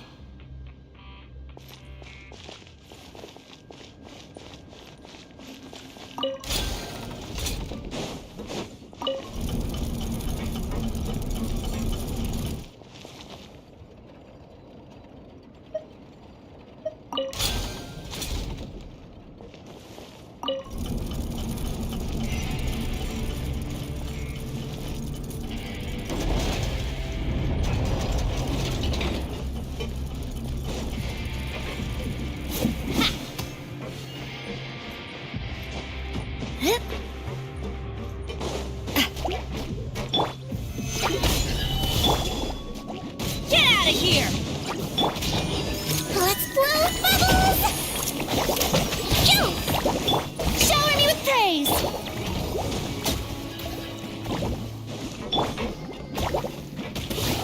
I swear, it's for medical research!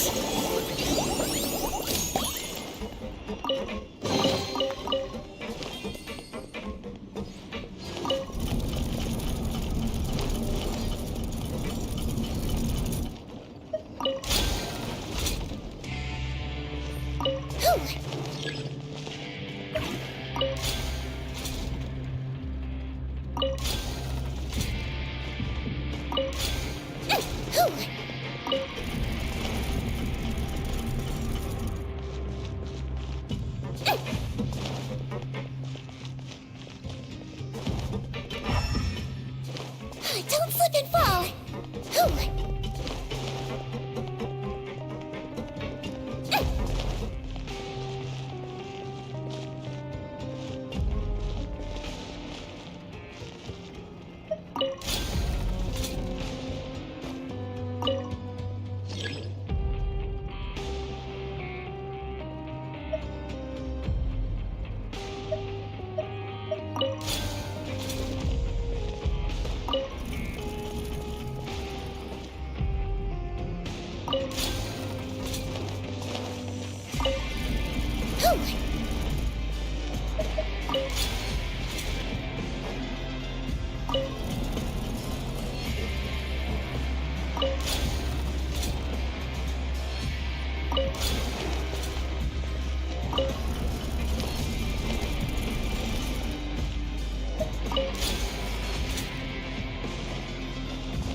This room's much smaller than the others.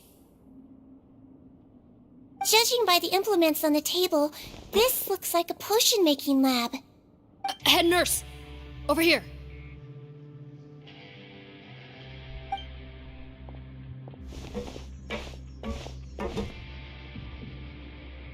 Let's see. Huh? Robot's clothes? Why would he change here? Perhaps they stripped him down, left the clothes behind, and disposed of him somewhere else? Yikes, Seedween, where did that come from? Oh, what a tragic way to go. Especially with such a bright future ahead of him.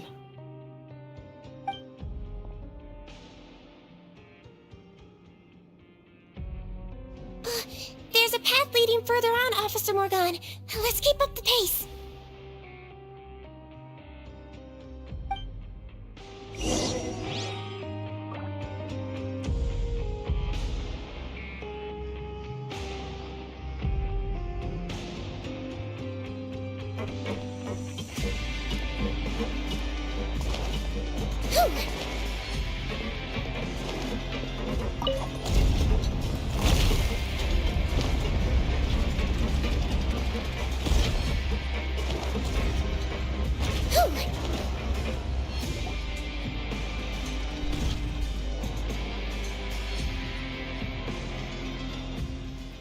Shh! There's a whole bunch of people in there!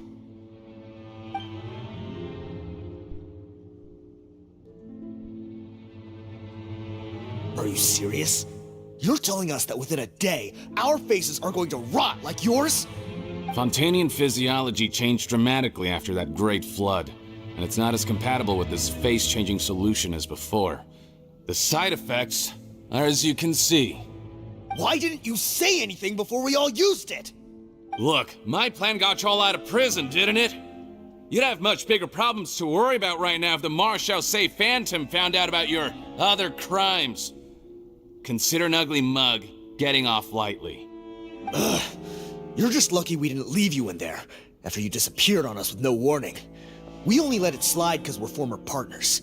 And now you have the gall to pull a stunt like this? Partners? Make no mistake, each of us is only looking out for himself. If you place too much trust in others, well, I'm afraid that's your problem.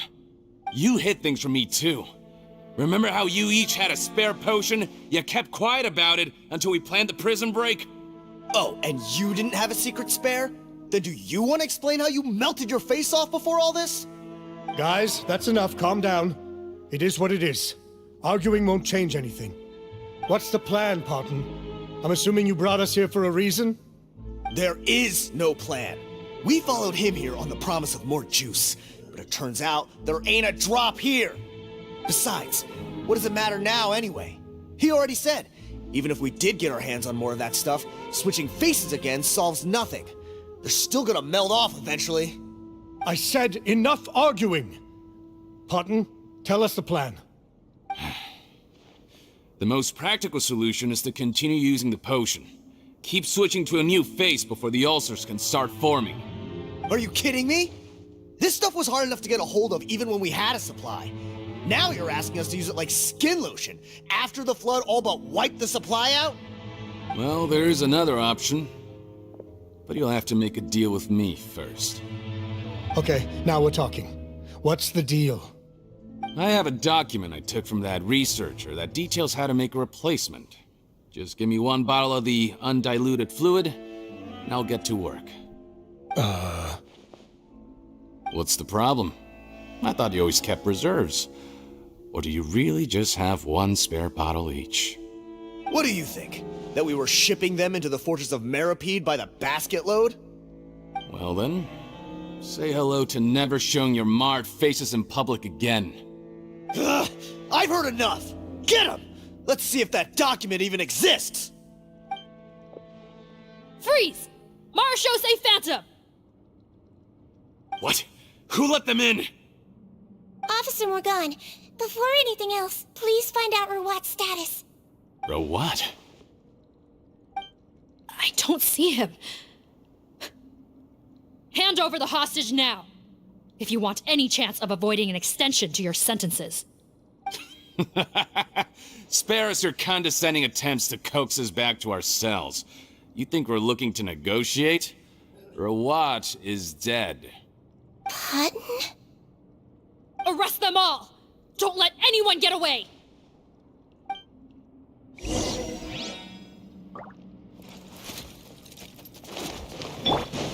I'm going in!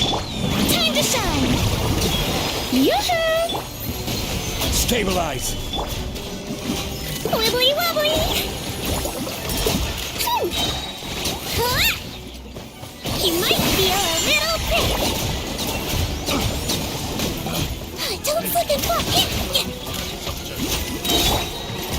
Solidify! Teamwork is dreamwork! Let my name echo in song! Floaty floaty! Hey! Huh. Gotta say, I never expected to see the head nurse in combat. Some patients respond better to a more aggressive treatment plan. Did we get everyone? Captain, we finished the head count. Potten's missing. Over there! The door's closing!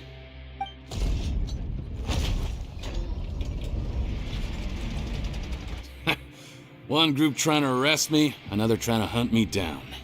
Good. I gotta kill two birds with one stone.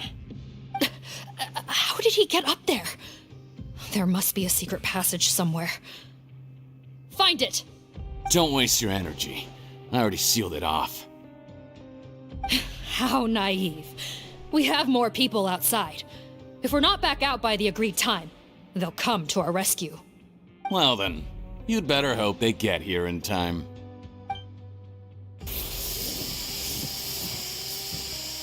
There's some kind of gas leaking from the pipes. Be careful, it's poisonous.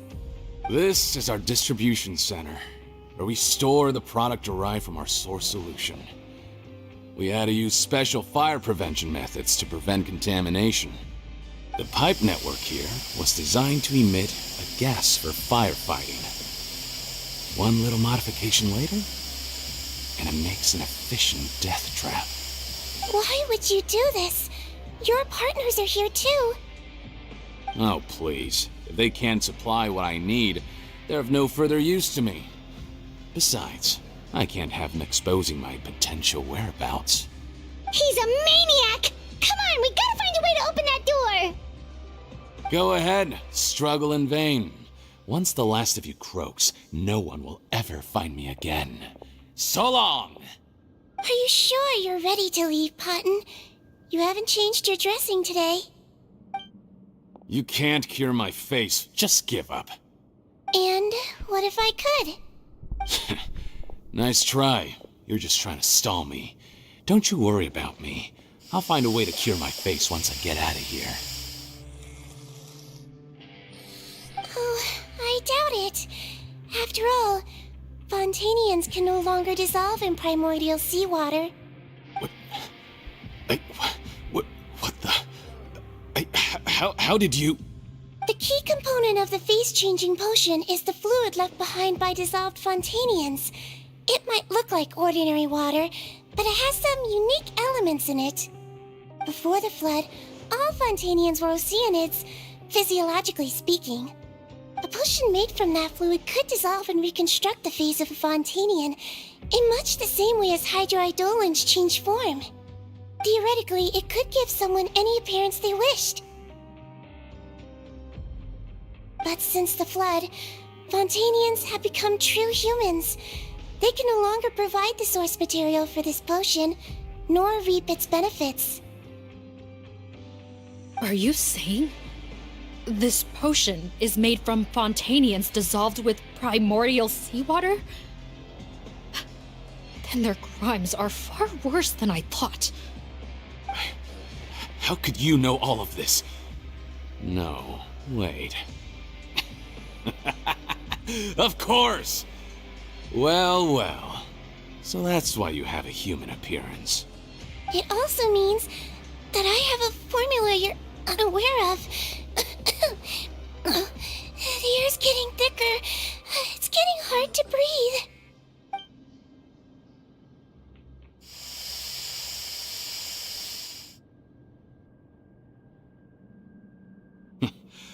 I might get to make a deal today after all.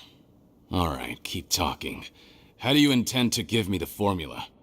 Oh, it's not a formula, but a finished product. I have a bottle of it right here.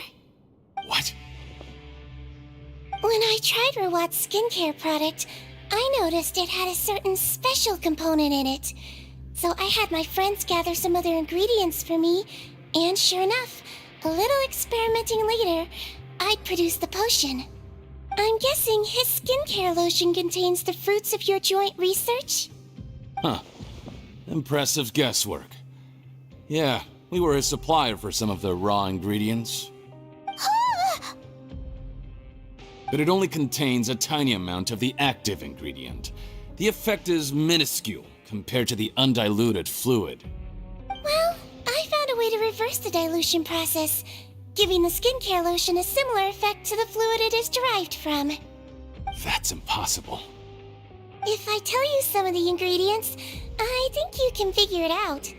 First, you need to combine tainted hydrophantasm tissue with transoceanic pearls at a ratio of around 3 to 7. Tainted hydrophantasms and transoceanic pearls. I see. Can't believe I never thought of that. So, can we make a deal? Sounds good to me. There's a delivery pipeline beneath this window. Drop the potion in, and I'll release you all. Nope, not trusting you that easily. You're like those naughty kids who try to hide their illness. Open the sluice gate first, then I'll hand you the potion. Even if you're not bluffing, your potion won't cure my face permanently. You really think you have any leverage here? I'm not closing the valve this time.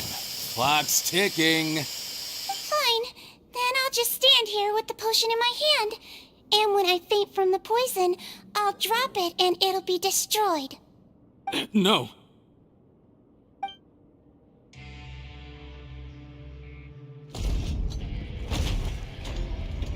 It's open! Disable that sluice gate! Jam it! Don't let it close again! That's more like it. In that case, a promise is a promise. Head nurse, there's too much poison gas in here. We have to leave, now!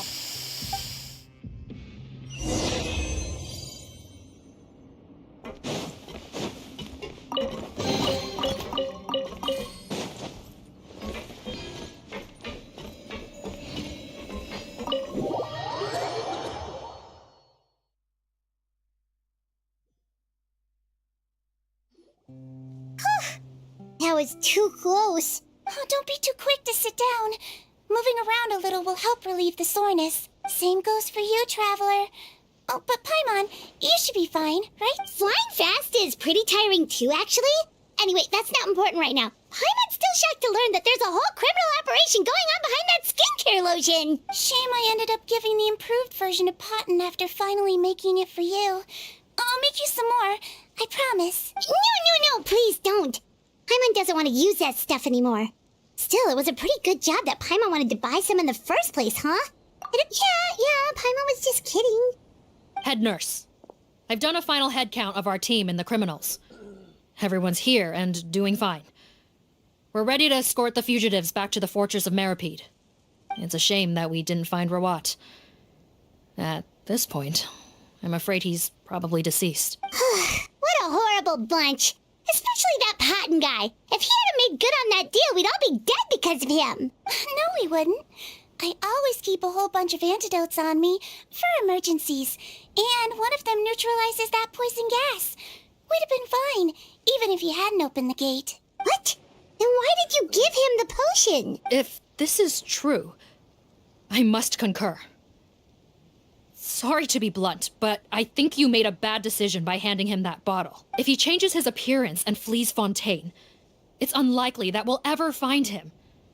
No matter how cooperative his accomplices are when we question them. No, you don't understand. I gave him the potion precisely so we could be sure where he'll go next. What do you mean? We gotta hurry. She won't last much longer.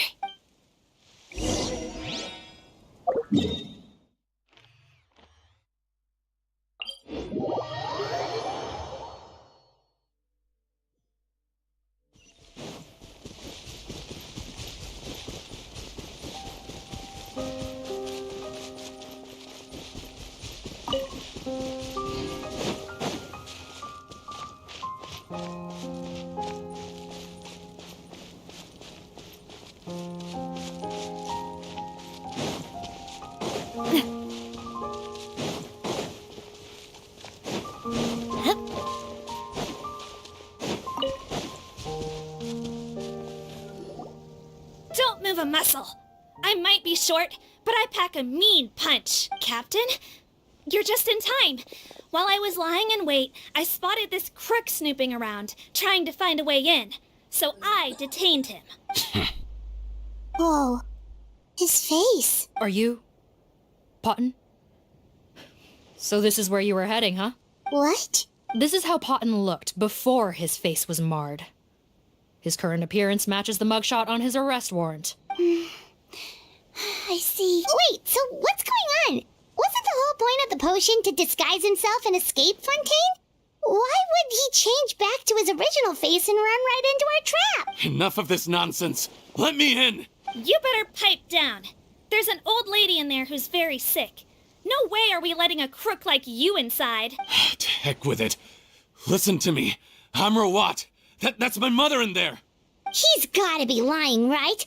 Rawat was a victim in all this. He was forced into it against his will. How can he and this monster be the same person? Forced against his will. That's the funniest thing I've heard all day. Heck, when I was being coerced, everyone thought I was colluding of my own free will. And then when I actually became a criminal in my own right, you all suddenly thought I must be under duress. Amazing what a difference a handsome face makes. Save us the speech. Explain yourself. You want an explanation? Fine. I'll tell it how it is. When I was just Potton, the whole world treated me with contempt. Ew. What do you want? Get away from me. Women despise me. Collaborate? You don't look like much of a researcher to me. My peers scorned me. Mr. Potton, was it? I'm most interested in your research. Consider my offer carefully. I doubt you'll find other investment opportunities. Only villains would work with me. You want out of the game? Forget about it. Turns out, I slipped up a little. Left your picture with some Marechaussee Phantom officers. Easy mistake to make. Now they've listed you as an accomplice and drawn up an arrest warrant. So I suggest you put any thoughts of running away to rest. If you get caught by the guards for being in the synth business, you ain't ever seeing the light of day again. There was no way out for me until I could stop being Potton. Mr. Rawat, I have something I'd like to tell you. I became popular with women. This new potion you developed is fascinating. Genius, in fact. Would you consider working with me? I'd be happy to sign a licensing agreement. My peers looked up to me. I'm very interested in your research, sir. You must no doubt have offers from countless investors, so far be it for me to ask for a full collaboration, per se. I merely wanted to express my interest. No pressure at all. Now, and the villains even began to fear me. Becoming Rawat showed me what a superficial world we live in, but I did not hold a grudge. After all, this superficiality could be made to work in my favor, or so I thought. But alas, the world seemed bent on finding a reason to make me despise it. Mother, I'm back. How are you doing? Who are you? I bought the best medicine Mora could buy, but nothing would cure her illness. In the end, I hoped she'd at least be able to see her son one last time before she passed, but when everyone else rejected me, the only person who cared about me was my mother. I have to let her see me again. Even if it means donning my own wretched, ugly face. Well, is that enough explaining for you? Now do you understand? Let me inside already! Have you ever considered if you'll even be able to look your mother in the eyes after what you've done? You found a way to completely change your identity.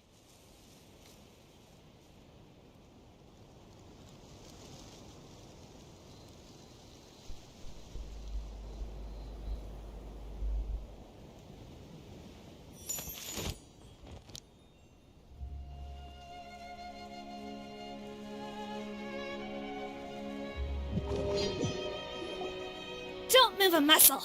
I might be short, but I pack a mean punch. Captain? You're just in time.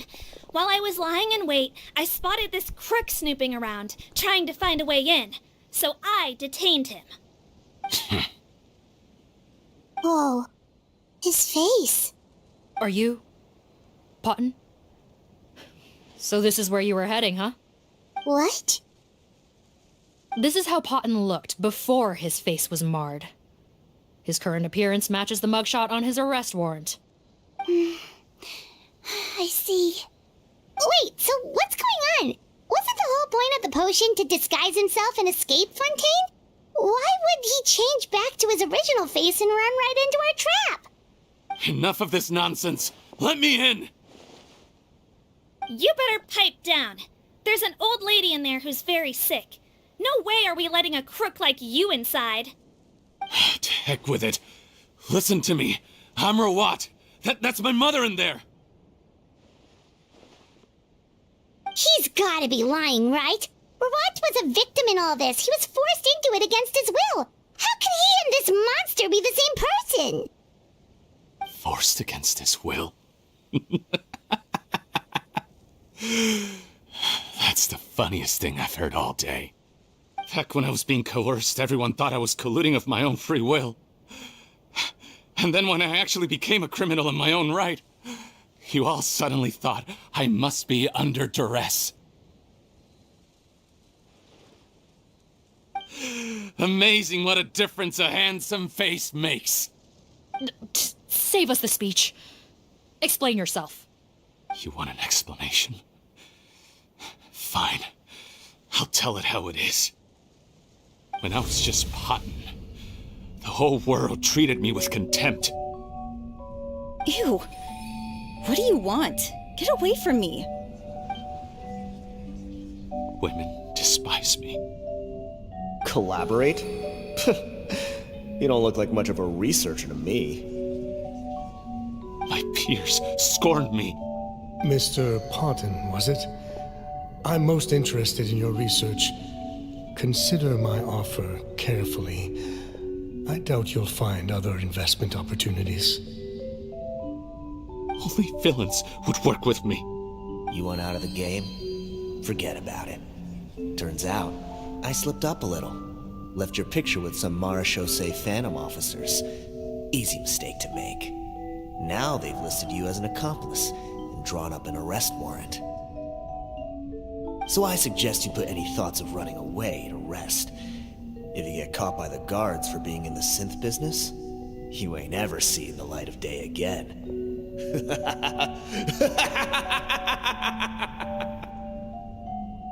There was no way out for me. Until I could stop being Potton. Mr. Rawat, I have something I'd like to tell you. I became popular with women. This new potion you developed is fascinating. Genius, in fact. Would you consider working with me? I'd be happy to sign a licensing agreement. My peers looked up to me. I'm very interested in your research, sir. You must no doubt have offers from countless investors. So far be it from me to ask for a full collaboration, per se. I merely wanted to express my interest. No pressure at all, naturally. And the villains even began to fear me. Becoming Rawat showed me what a superficial world we live in. But I did not hold a grudge. After all, this superficiality could be made to work in my favor. Or so I thought. But alas, the world seemed bent on finding a reason to make me despise it. Mother, I'm back. How are you doing? Who are you? I bought the best medicine Mora could buy, but nothing would cure her illness.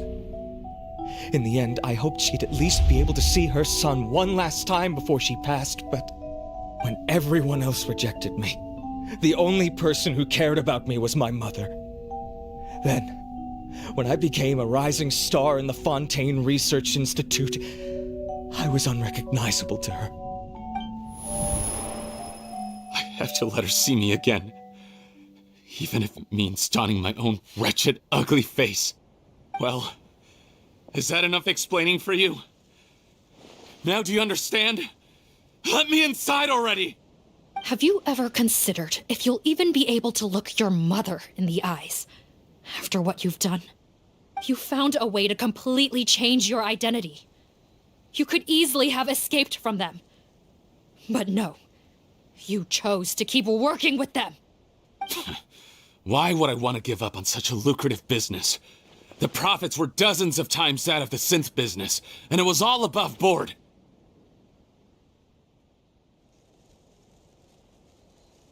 So you kept being a villain just for the money? Villain? By what standard? Is doing evil deeds really what makes someone a villain in your eyes? Or does it all come down to the way they look? None of you saw a villain when I was wearing my other face, did you? You have no right to judge me! You're all just fake people living in a hypocritical world! I regret nothing! My mother would understand! You're a villain to the core! But especially that tongue! Honestly, I don't see a villain when I look at your current face either. Don't humor me. You don't seem surprised by my confession in the least. How long have you known the truth?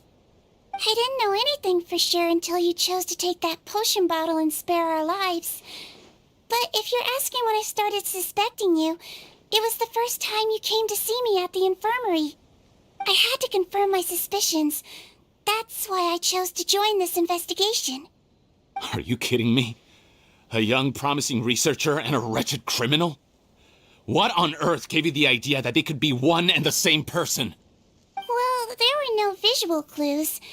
This potion's face-changing effects are very powerful. Even as a Melazine, I couldn't see through the disguise. But I believe I understand humanity a little better than most of my kind. Humans have certain fundamental qualities that do not change with their appearance. Fundamental qualities, huh? So you think you're the one who's seen through me, do you? Most people probably don't know this, but I think I can guess what your deal is. Melazine constitutions are very close to that of water, so it stands to reason that the potion should work on them too. You use it yourself, didn't you? That's why you have a human appearance. Seedween? Yes, you're right.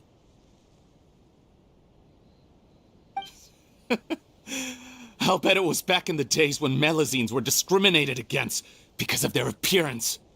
It was either carry on living in the gutters as part of an alien race cast out by humanity, or become the head nurse of the fortress of Meripede, revered by all. Not a hard choice to make. It's a no-brainer. So you see, you and I were the same. And I'm the one who saw through you! That's not important right now. You came here to see your mother, didn't you? Well, I can grant you your wish. Huh? Head nurse, I'm not sure that's a good idea in his current state. Don't worry. Back in the warehouse when I traded the potion for our lives, I was doing it to test him. He was willing to risk sacrificing his only chance of escaping capture by opening the gate in exchange for the potion. Also, he could see his mother again. If nothing else, his concern for his mother is genuine. I see. So before you arrest him, please allow him to see his mother one last time. The Traveler and I will accompany him. You have nothing to worry about. All right. I understand.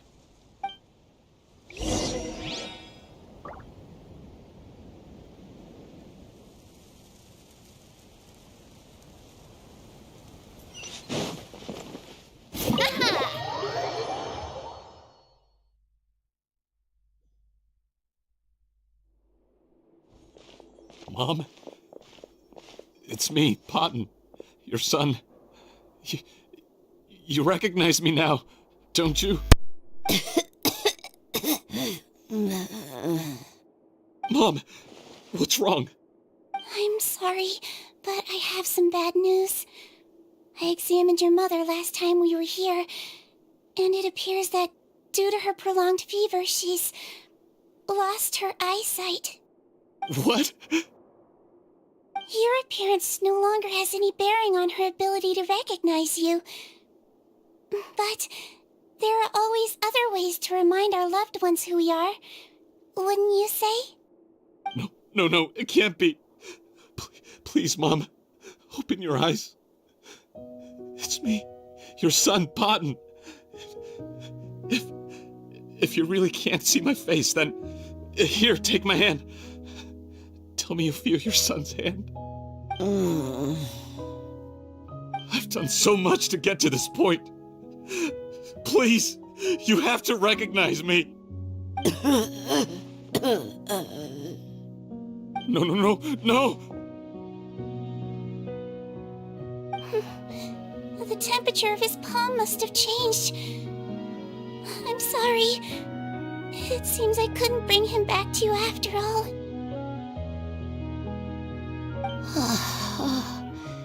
It's you.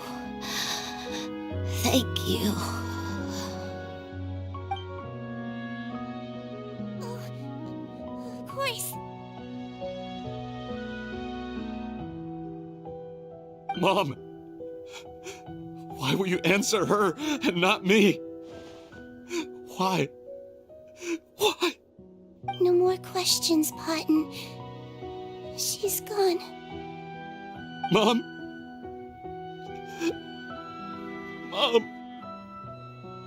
I'm sorry to say this, Potton, but you and I are not the same.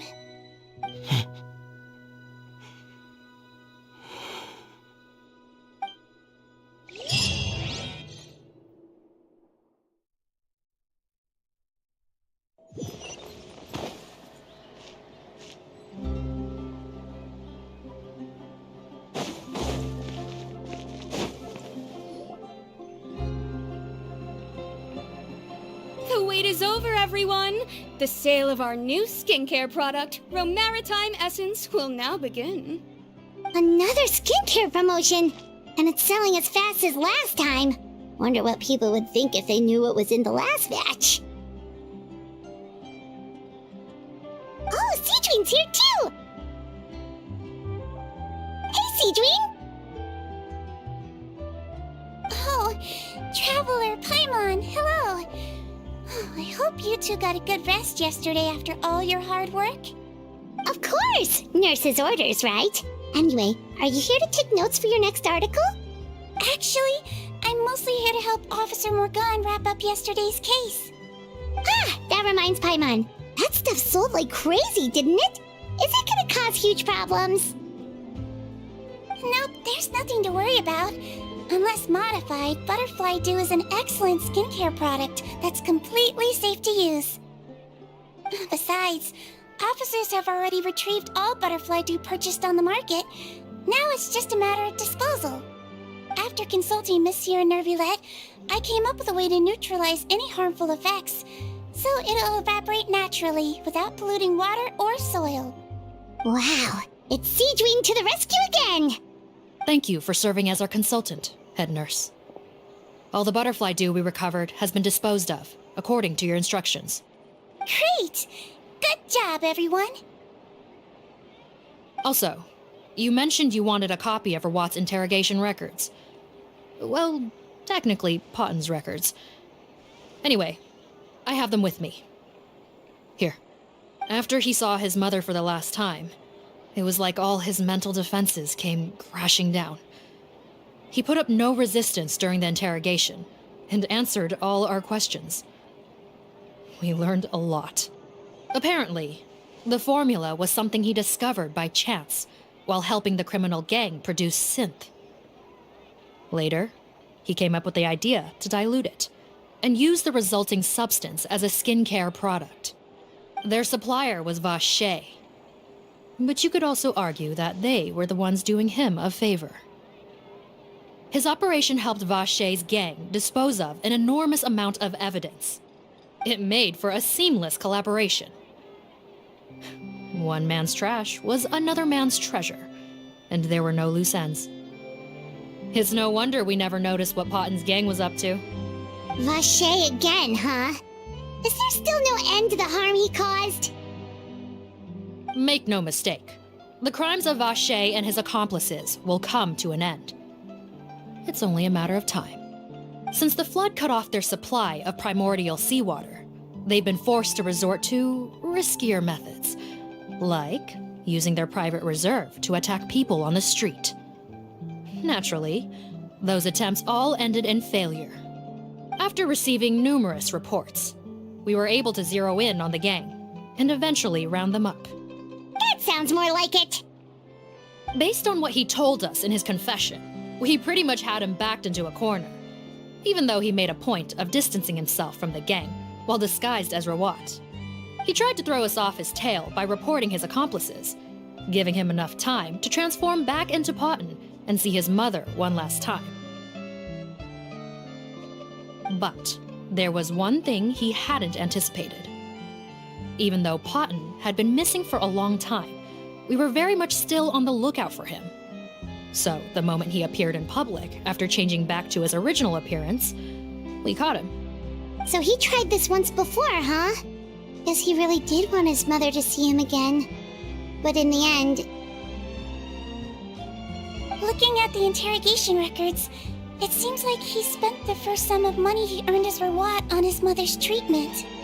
Yes, which is why I suspect that his initial motive for using the potion was not personal greed, but a desire to become somebody who had the power to save her. Even so, he went too far. In the end, he got what he deserved. I understand. Thank you for bringing me these records. Why did you want them anyway? Potton was one of my patients, so I need to put together a medical file for him. My teacher always stressed that a person's life experiences are just as important to their file as their medical history. Why are you still treating him like your patient? Isn't he kind of beyond redemption now? That may be true, but a patient is a patient, regardless of the choices that bring them to my care. One last thing, head nurse. Please keep everything you know about this potion a secret. It would be for the best if most of Fontaine knows nothing of its existence. I know my fellow officers and I will be able to sleep easier if that's the case. Of course, not to worry. Thank you for understanding. I'll take my leave then. So, Seadreen, did you really use that potion yourself? Why do you sound so surprised, Paimon? I told you all about it. It was quite a while ago now. You mean that story about the witch and the potion? So it was really, actually, genuinely a true story? Yes, it really, actually, genuinely was. But...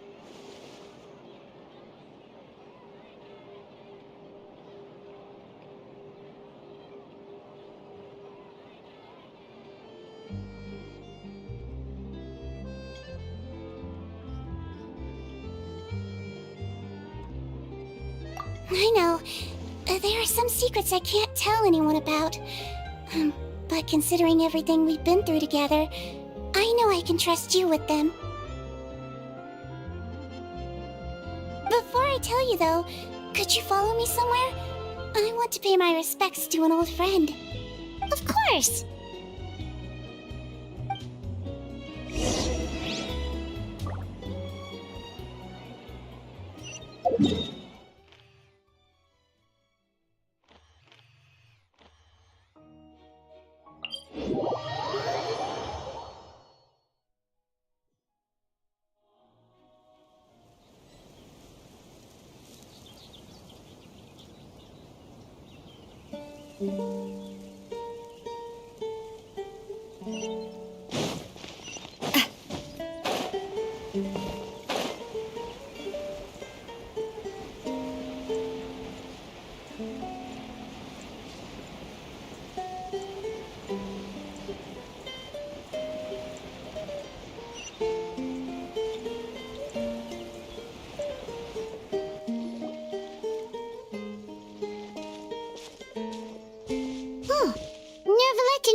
They're here too!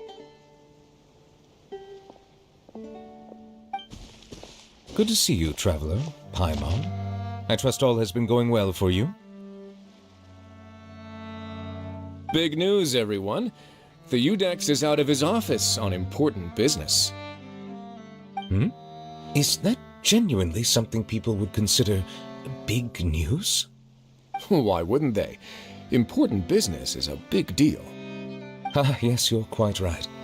When someone you care about requires emotional support, being there for them at the right time and place is of the utmost importance.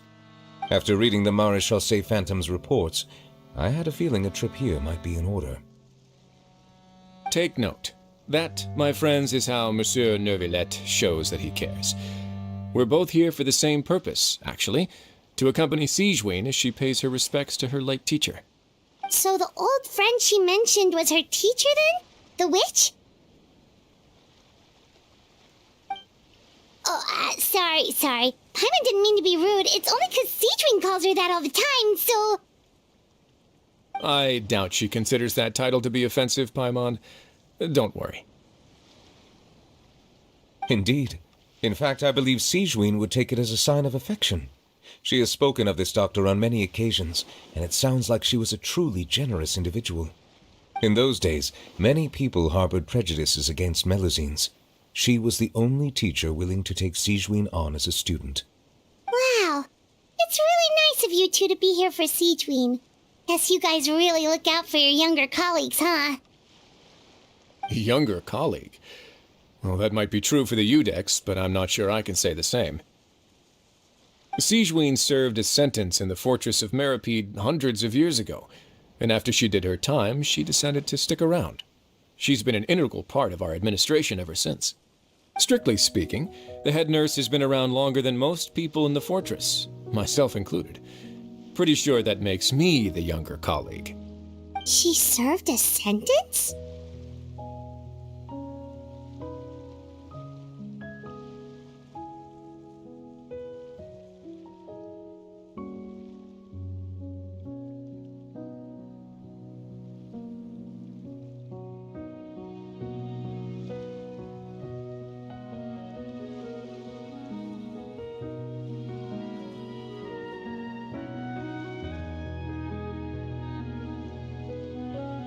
Yes, long before I became Udex, there was an ancient law in Fontaine that prohibited any attempt to transform another species into a human.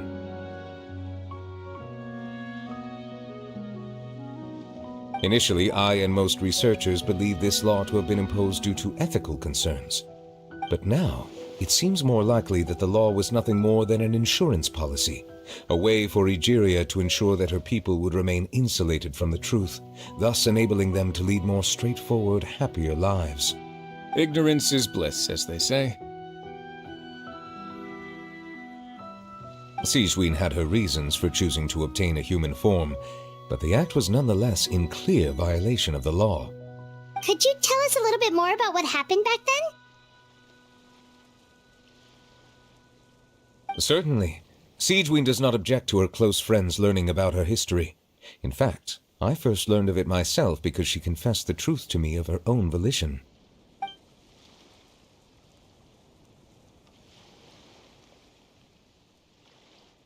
Even with their daughter so ill, they kicked you out? Stubborn as always. And prejudice isn't a disease I can cure either.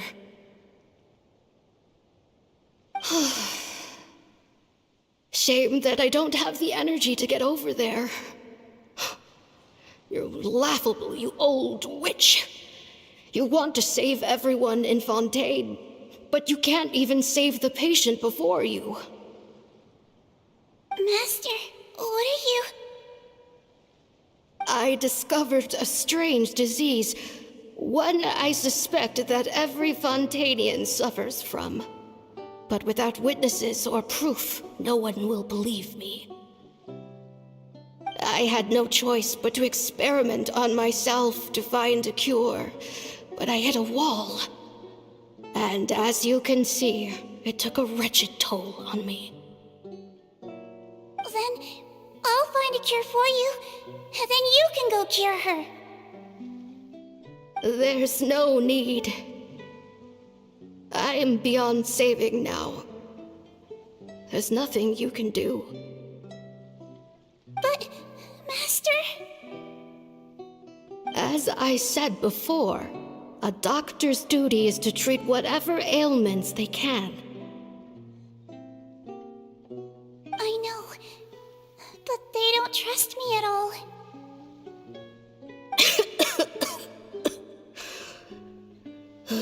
That girl.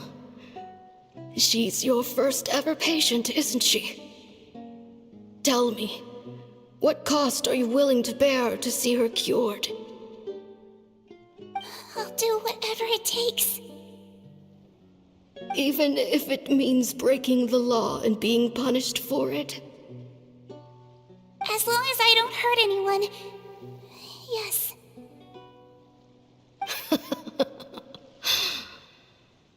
Spoken like a true student of mine. Then I shall make one more final gamble, and see my experiment through to its end. Leave me for now, and come back in 2 hours. If I am able to work this miracle, then I will have found a way to save all Fontanians, and I shall be able to help you treat that girl. If not, then it means there is one more disease in this world that I cannot treat. In that case, do not come looking for me. I will leave you a parting gift. An accidental discovery happened upon through my study of this strange disease.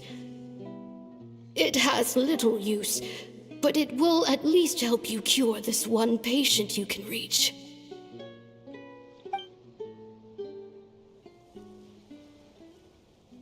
When Sigewinne returned, the miracle had not occurred. She found a potion bottle and a note on the table. After using the potion as instructed, she gained her current form, breaking Fontaine's law in the process. And after I had confirmed the veracity of the events, I gave my verdict. So that's what happened.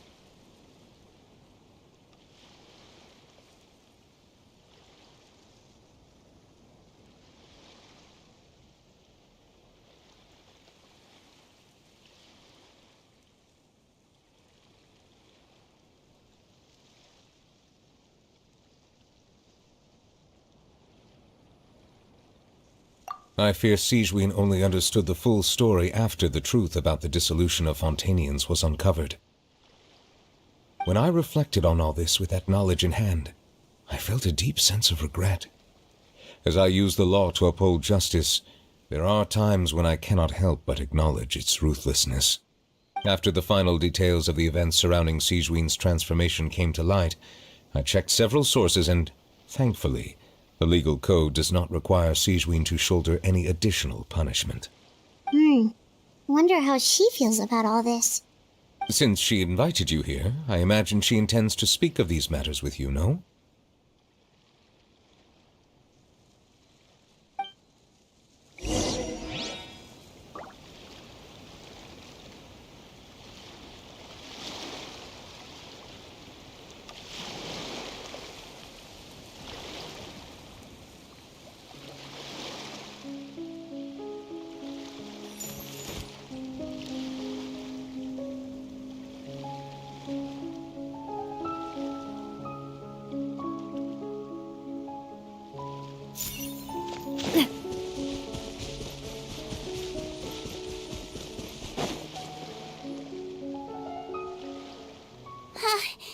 You're here.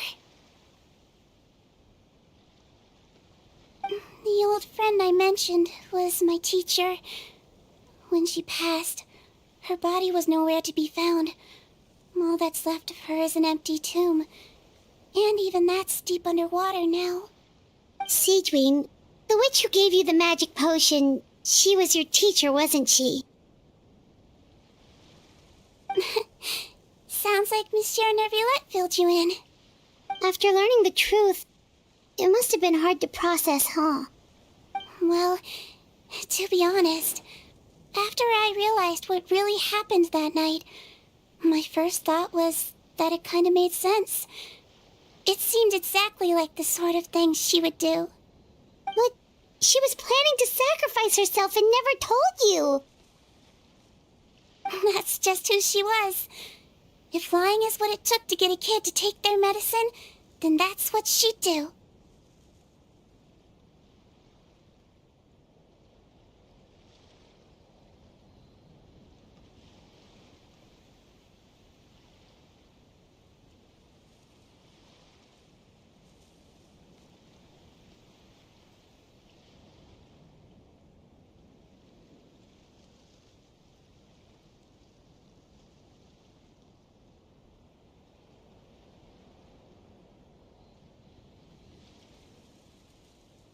Alright, but why did you turn yourself in?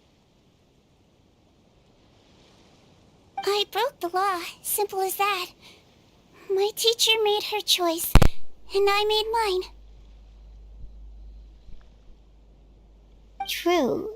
It's just the way Patton framed it when he was asking you all those questions, it made Paimon really mad. You're not like him at all, and everything Neverlet said confirms that. And yet, you were still convicted and thrown in prison. It just feels so unfair. Unfair? I happen to think just the opposite. If I hadn't served that time, I'm not sure I would have been able to stay strong when he was questioning me. Well, what makes you say that? I knew you'd be curious. Let me tell you a story.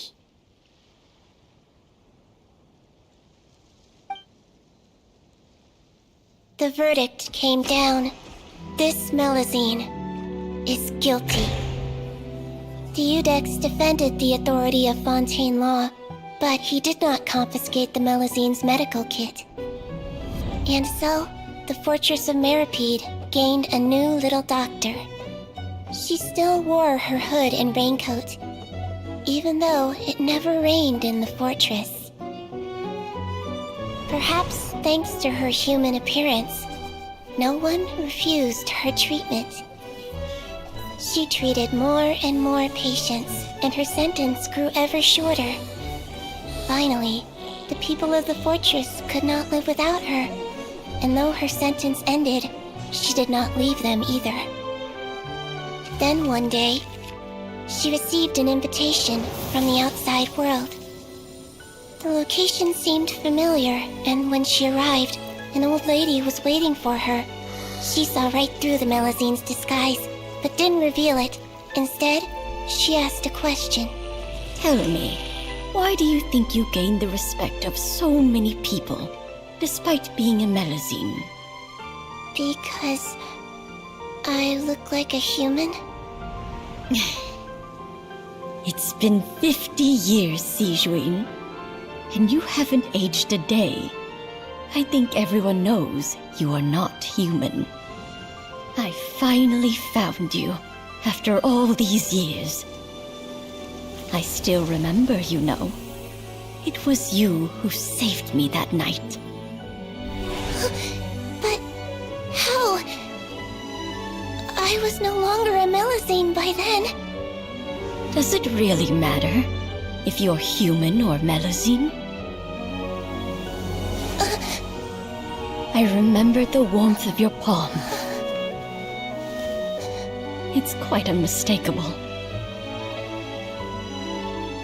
And you know what?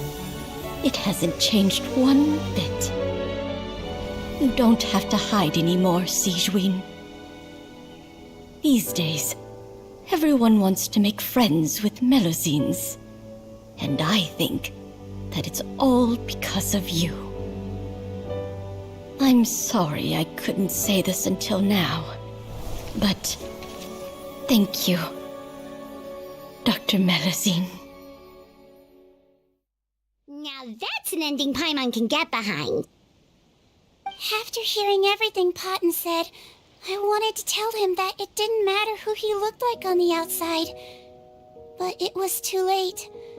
The warmth in his palm had already disappeared.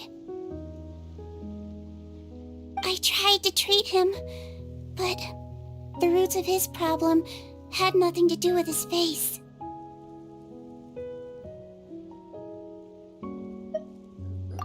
I understand. Thanks, you two. I appreciate you being here for me while I talk this through. Oh, it's nothing. Our pleasure. Oh, there's one more reason I invited you here.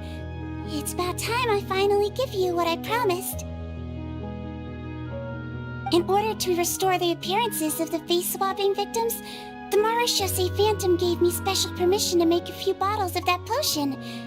And I made one extra just for you two.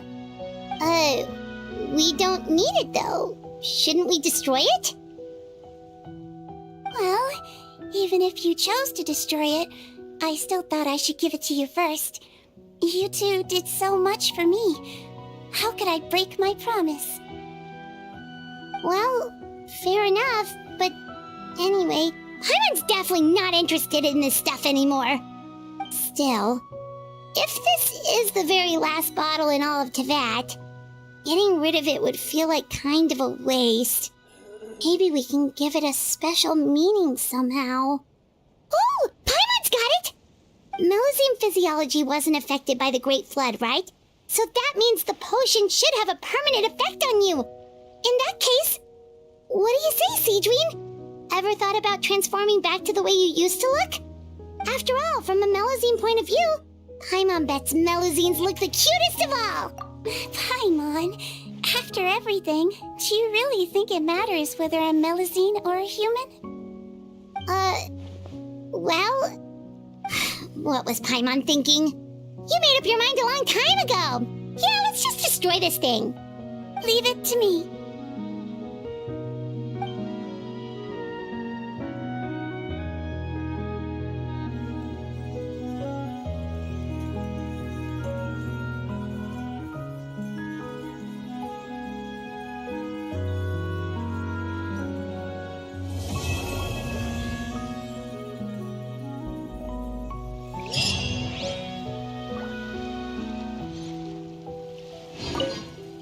I'd like to stay here with my teacher for a little longer.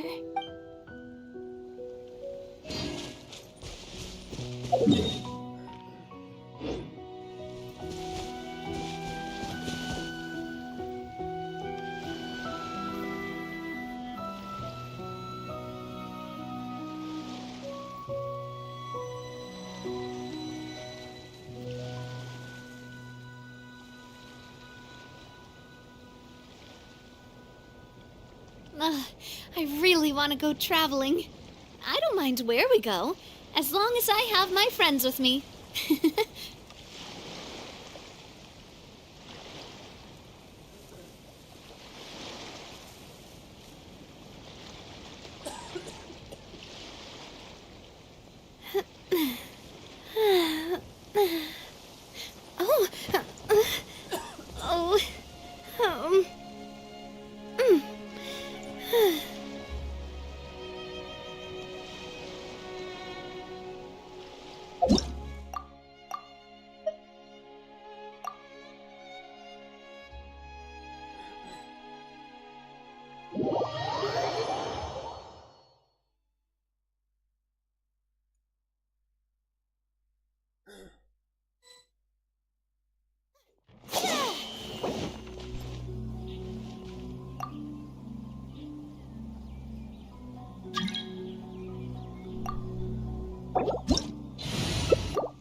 Teamwork is dreamwork!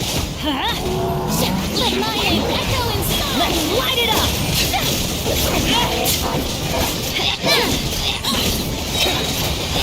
Feeling lucky?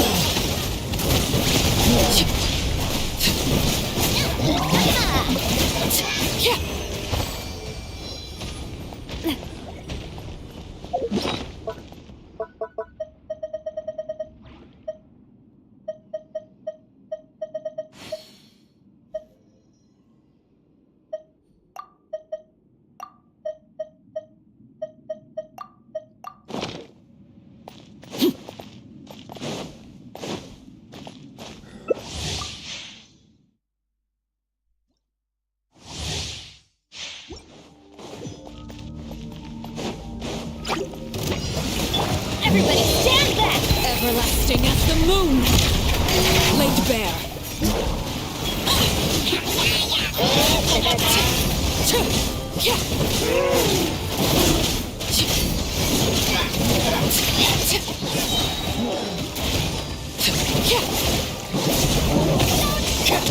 I'm going in! Witness my wrath! My name transfixed!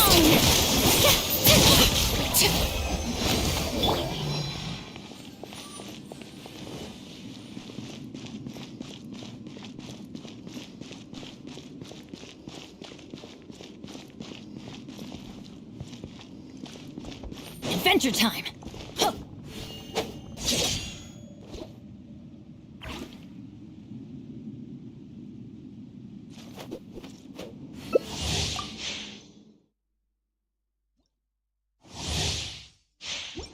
Off we go!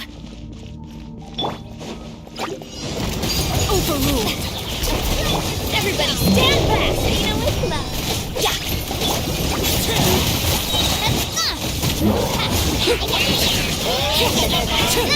Watch out!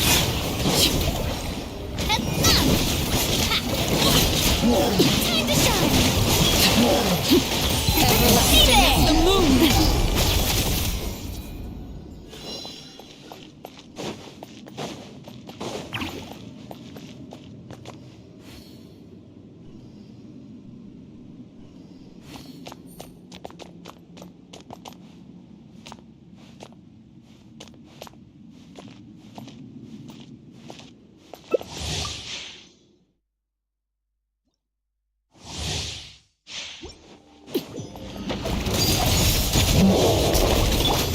Teamwork is dreamwork! This one's not yours! Adventure time! Here we go! Where'd that come from? This one's got yours!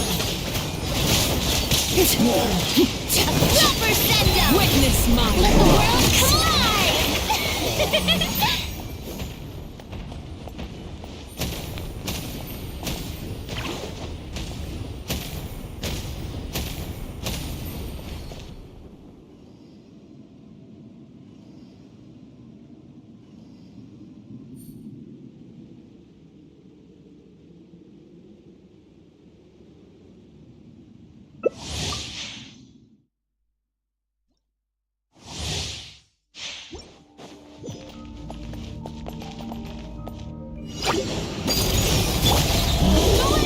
Let's light it up! Yeah! Off we go! Adventure time!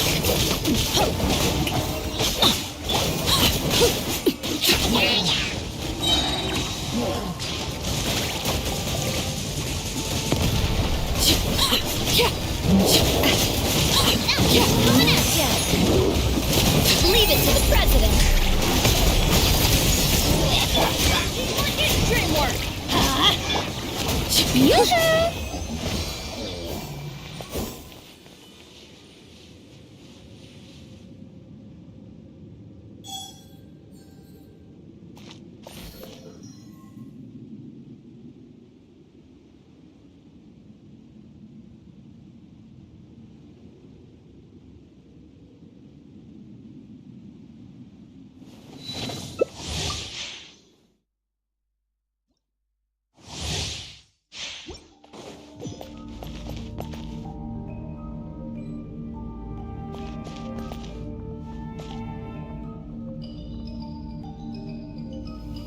Laid bare. Attack! Go in!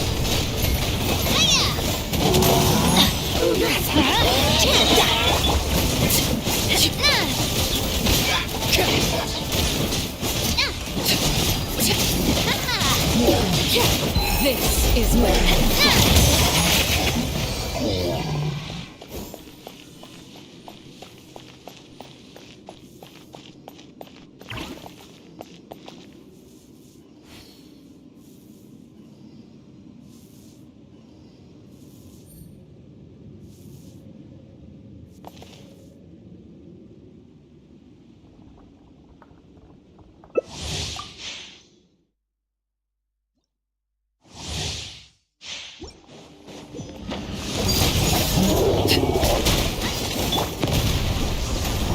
Everybody stand back! Reinforcements are here!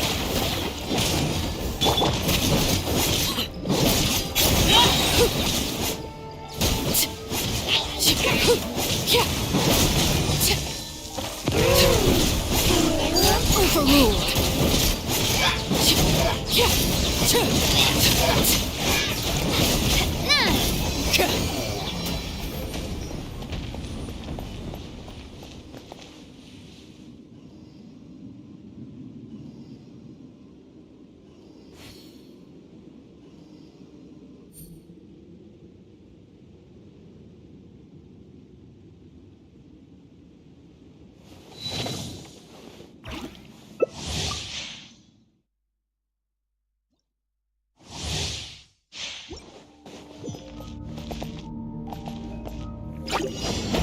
Laid bare. Proper send-up! Teamwork is dreamwork! Witness my wrath. Transfixed.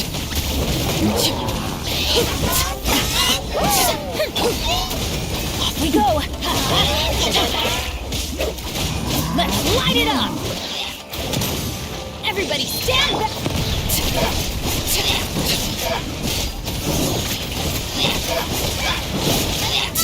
Coming at ya!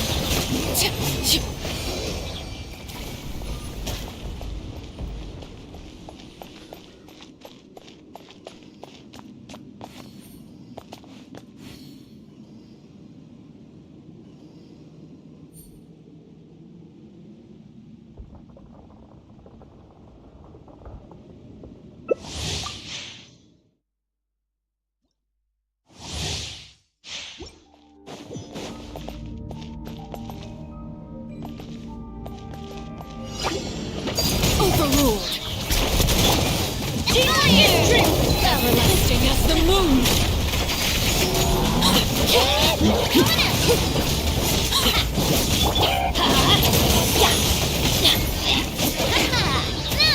Let's light it up! I'm going in! Coming at ya! Witness my rise.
love Spina di Rosula's logo.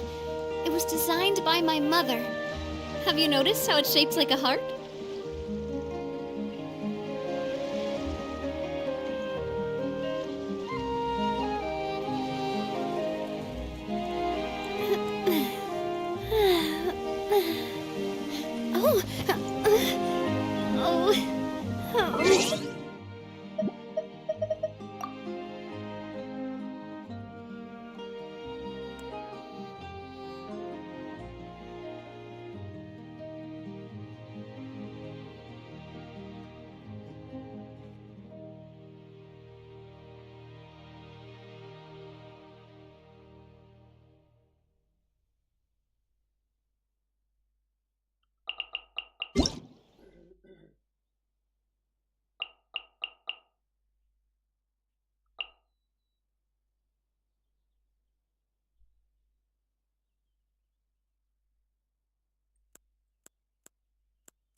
Strike a pose! Lightning! Echoing song! I will have order.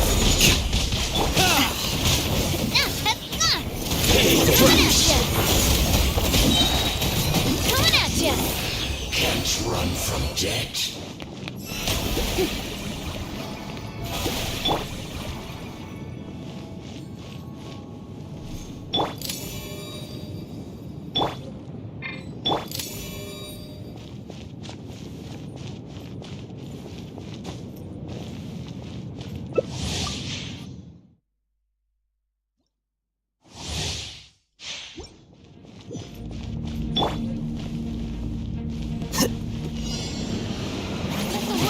Order guide you.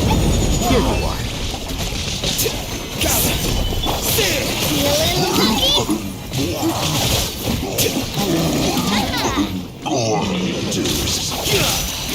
Scatter. You can't run from death. Umbrella warfare, I guess. Shower me with praise. This one's got your name on it. Can't run from death.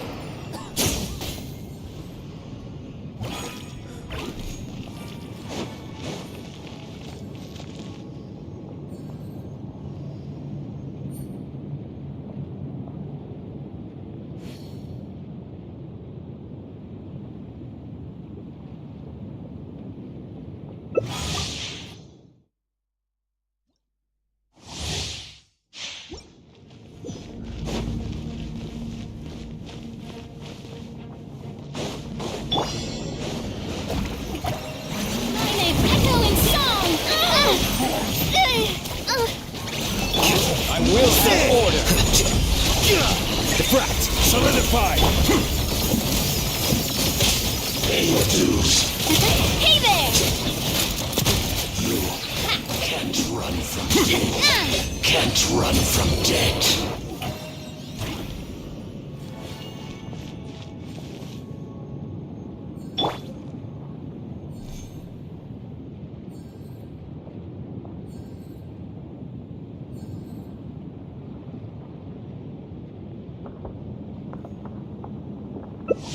Osman.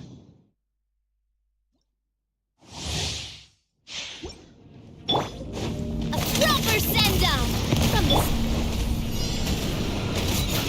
Gather. Scatter. Order guide you. Time to shine. Feeling lucky? Umbrella warfare, I guess.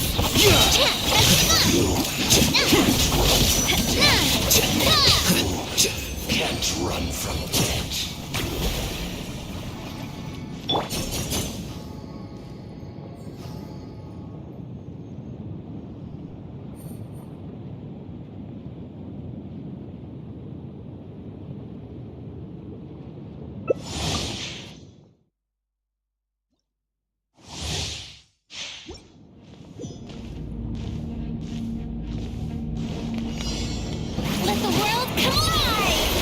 Occupy! I will have order!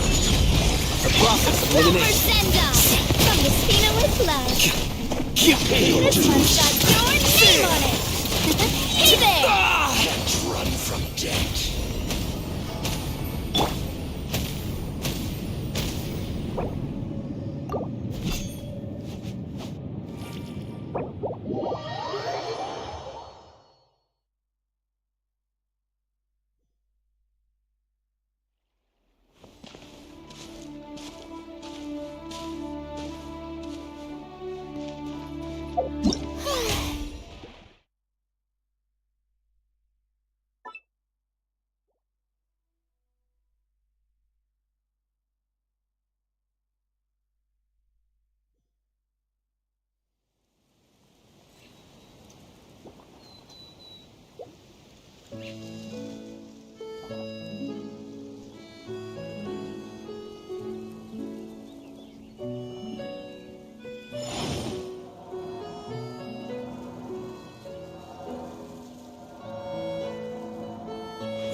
Osmanthus wine tastes the same as I remember. But where are those who share the memory?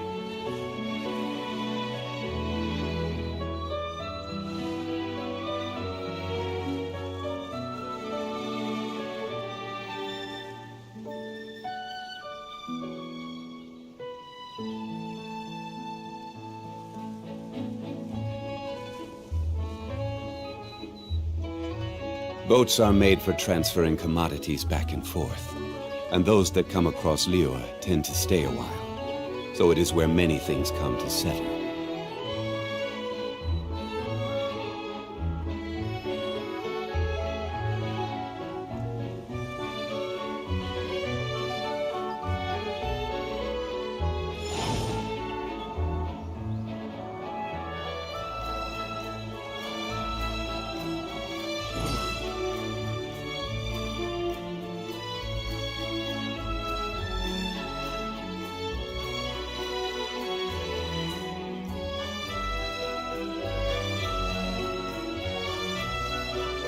Where do you want to go next? If you'd like to see Liue's tourist spots, I have a few references.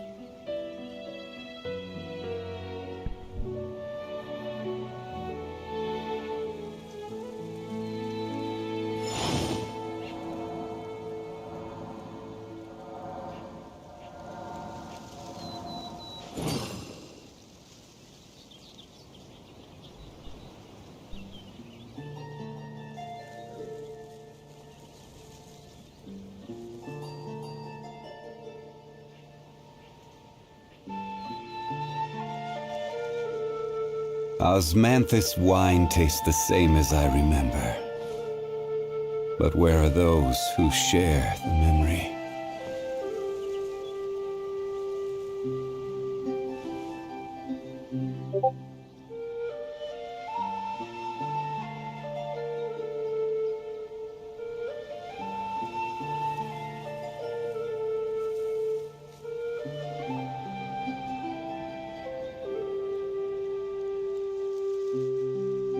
Every journey has its final day. Don't rush.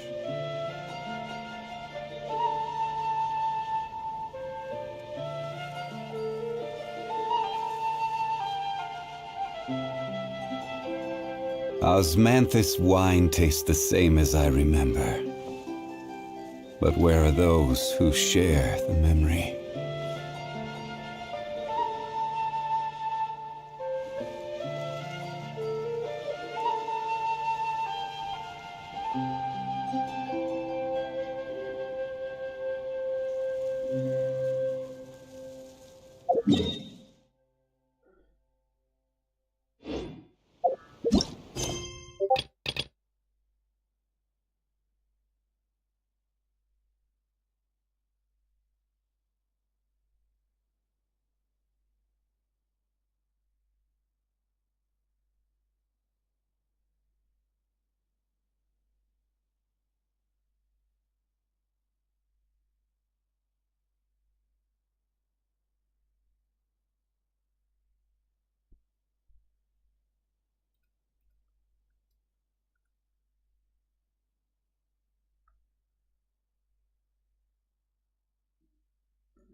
you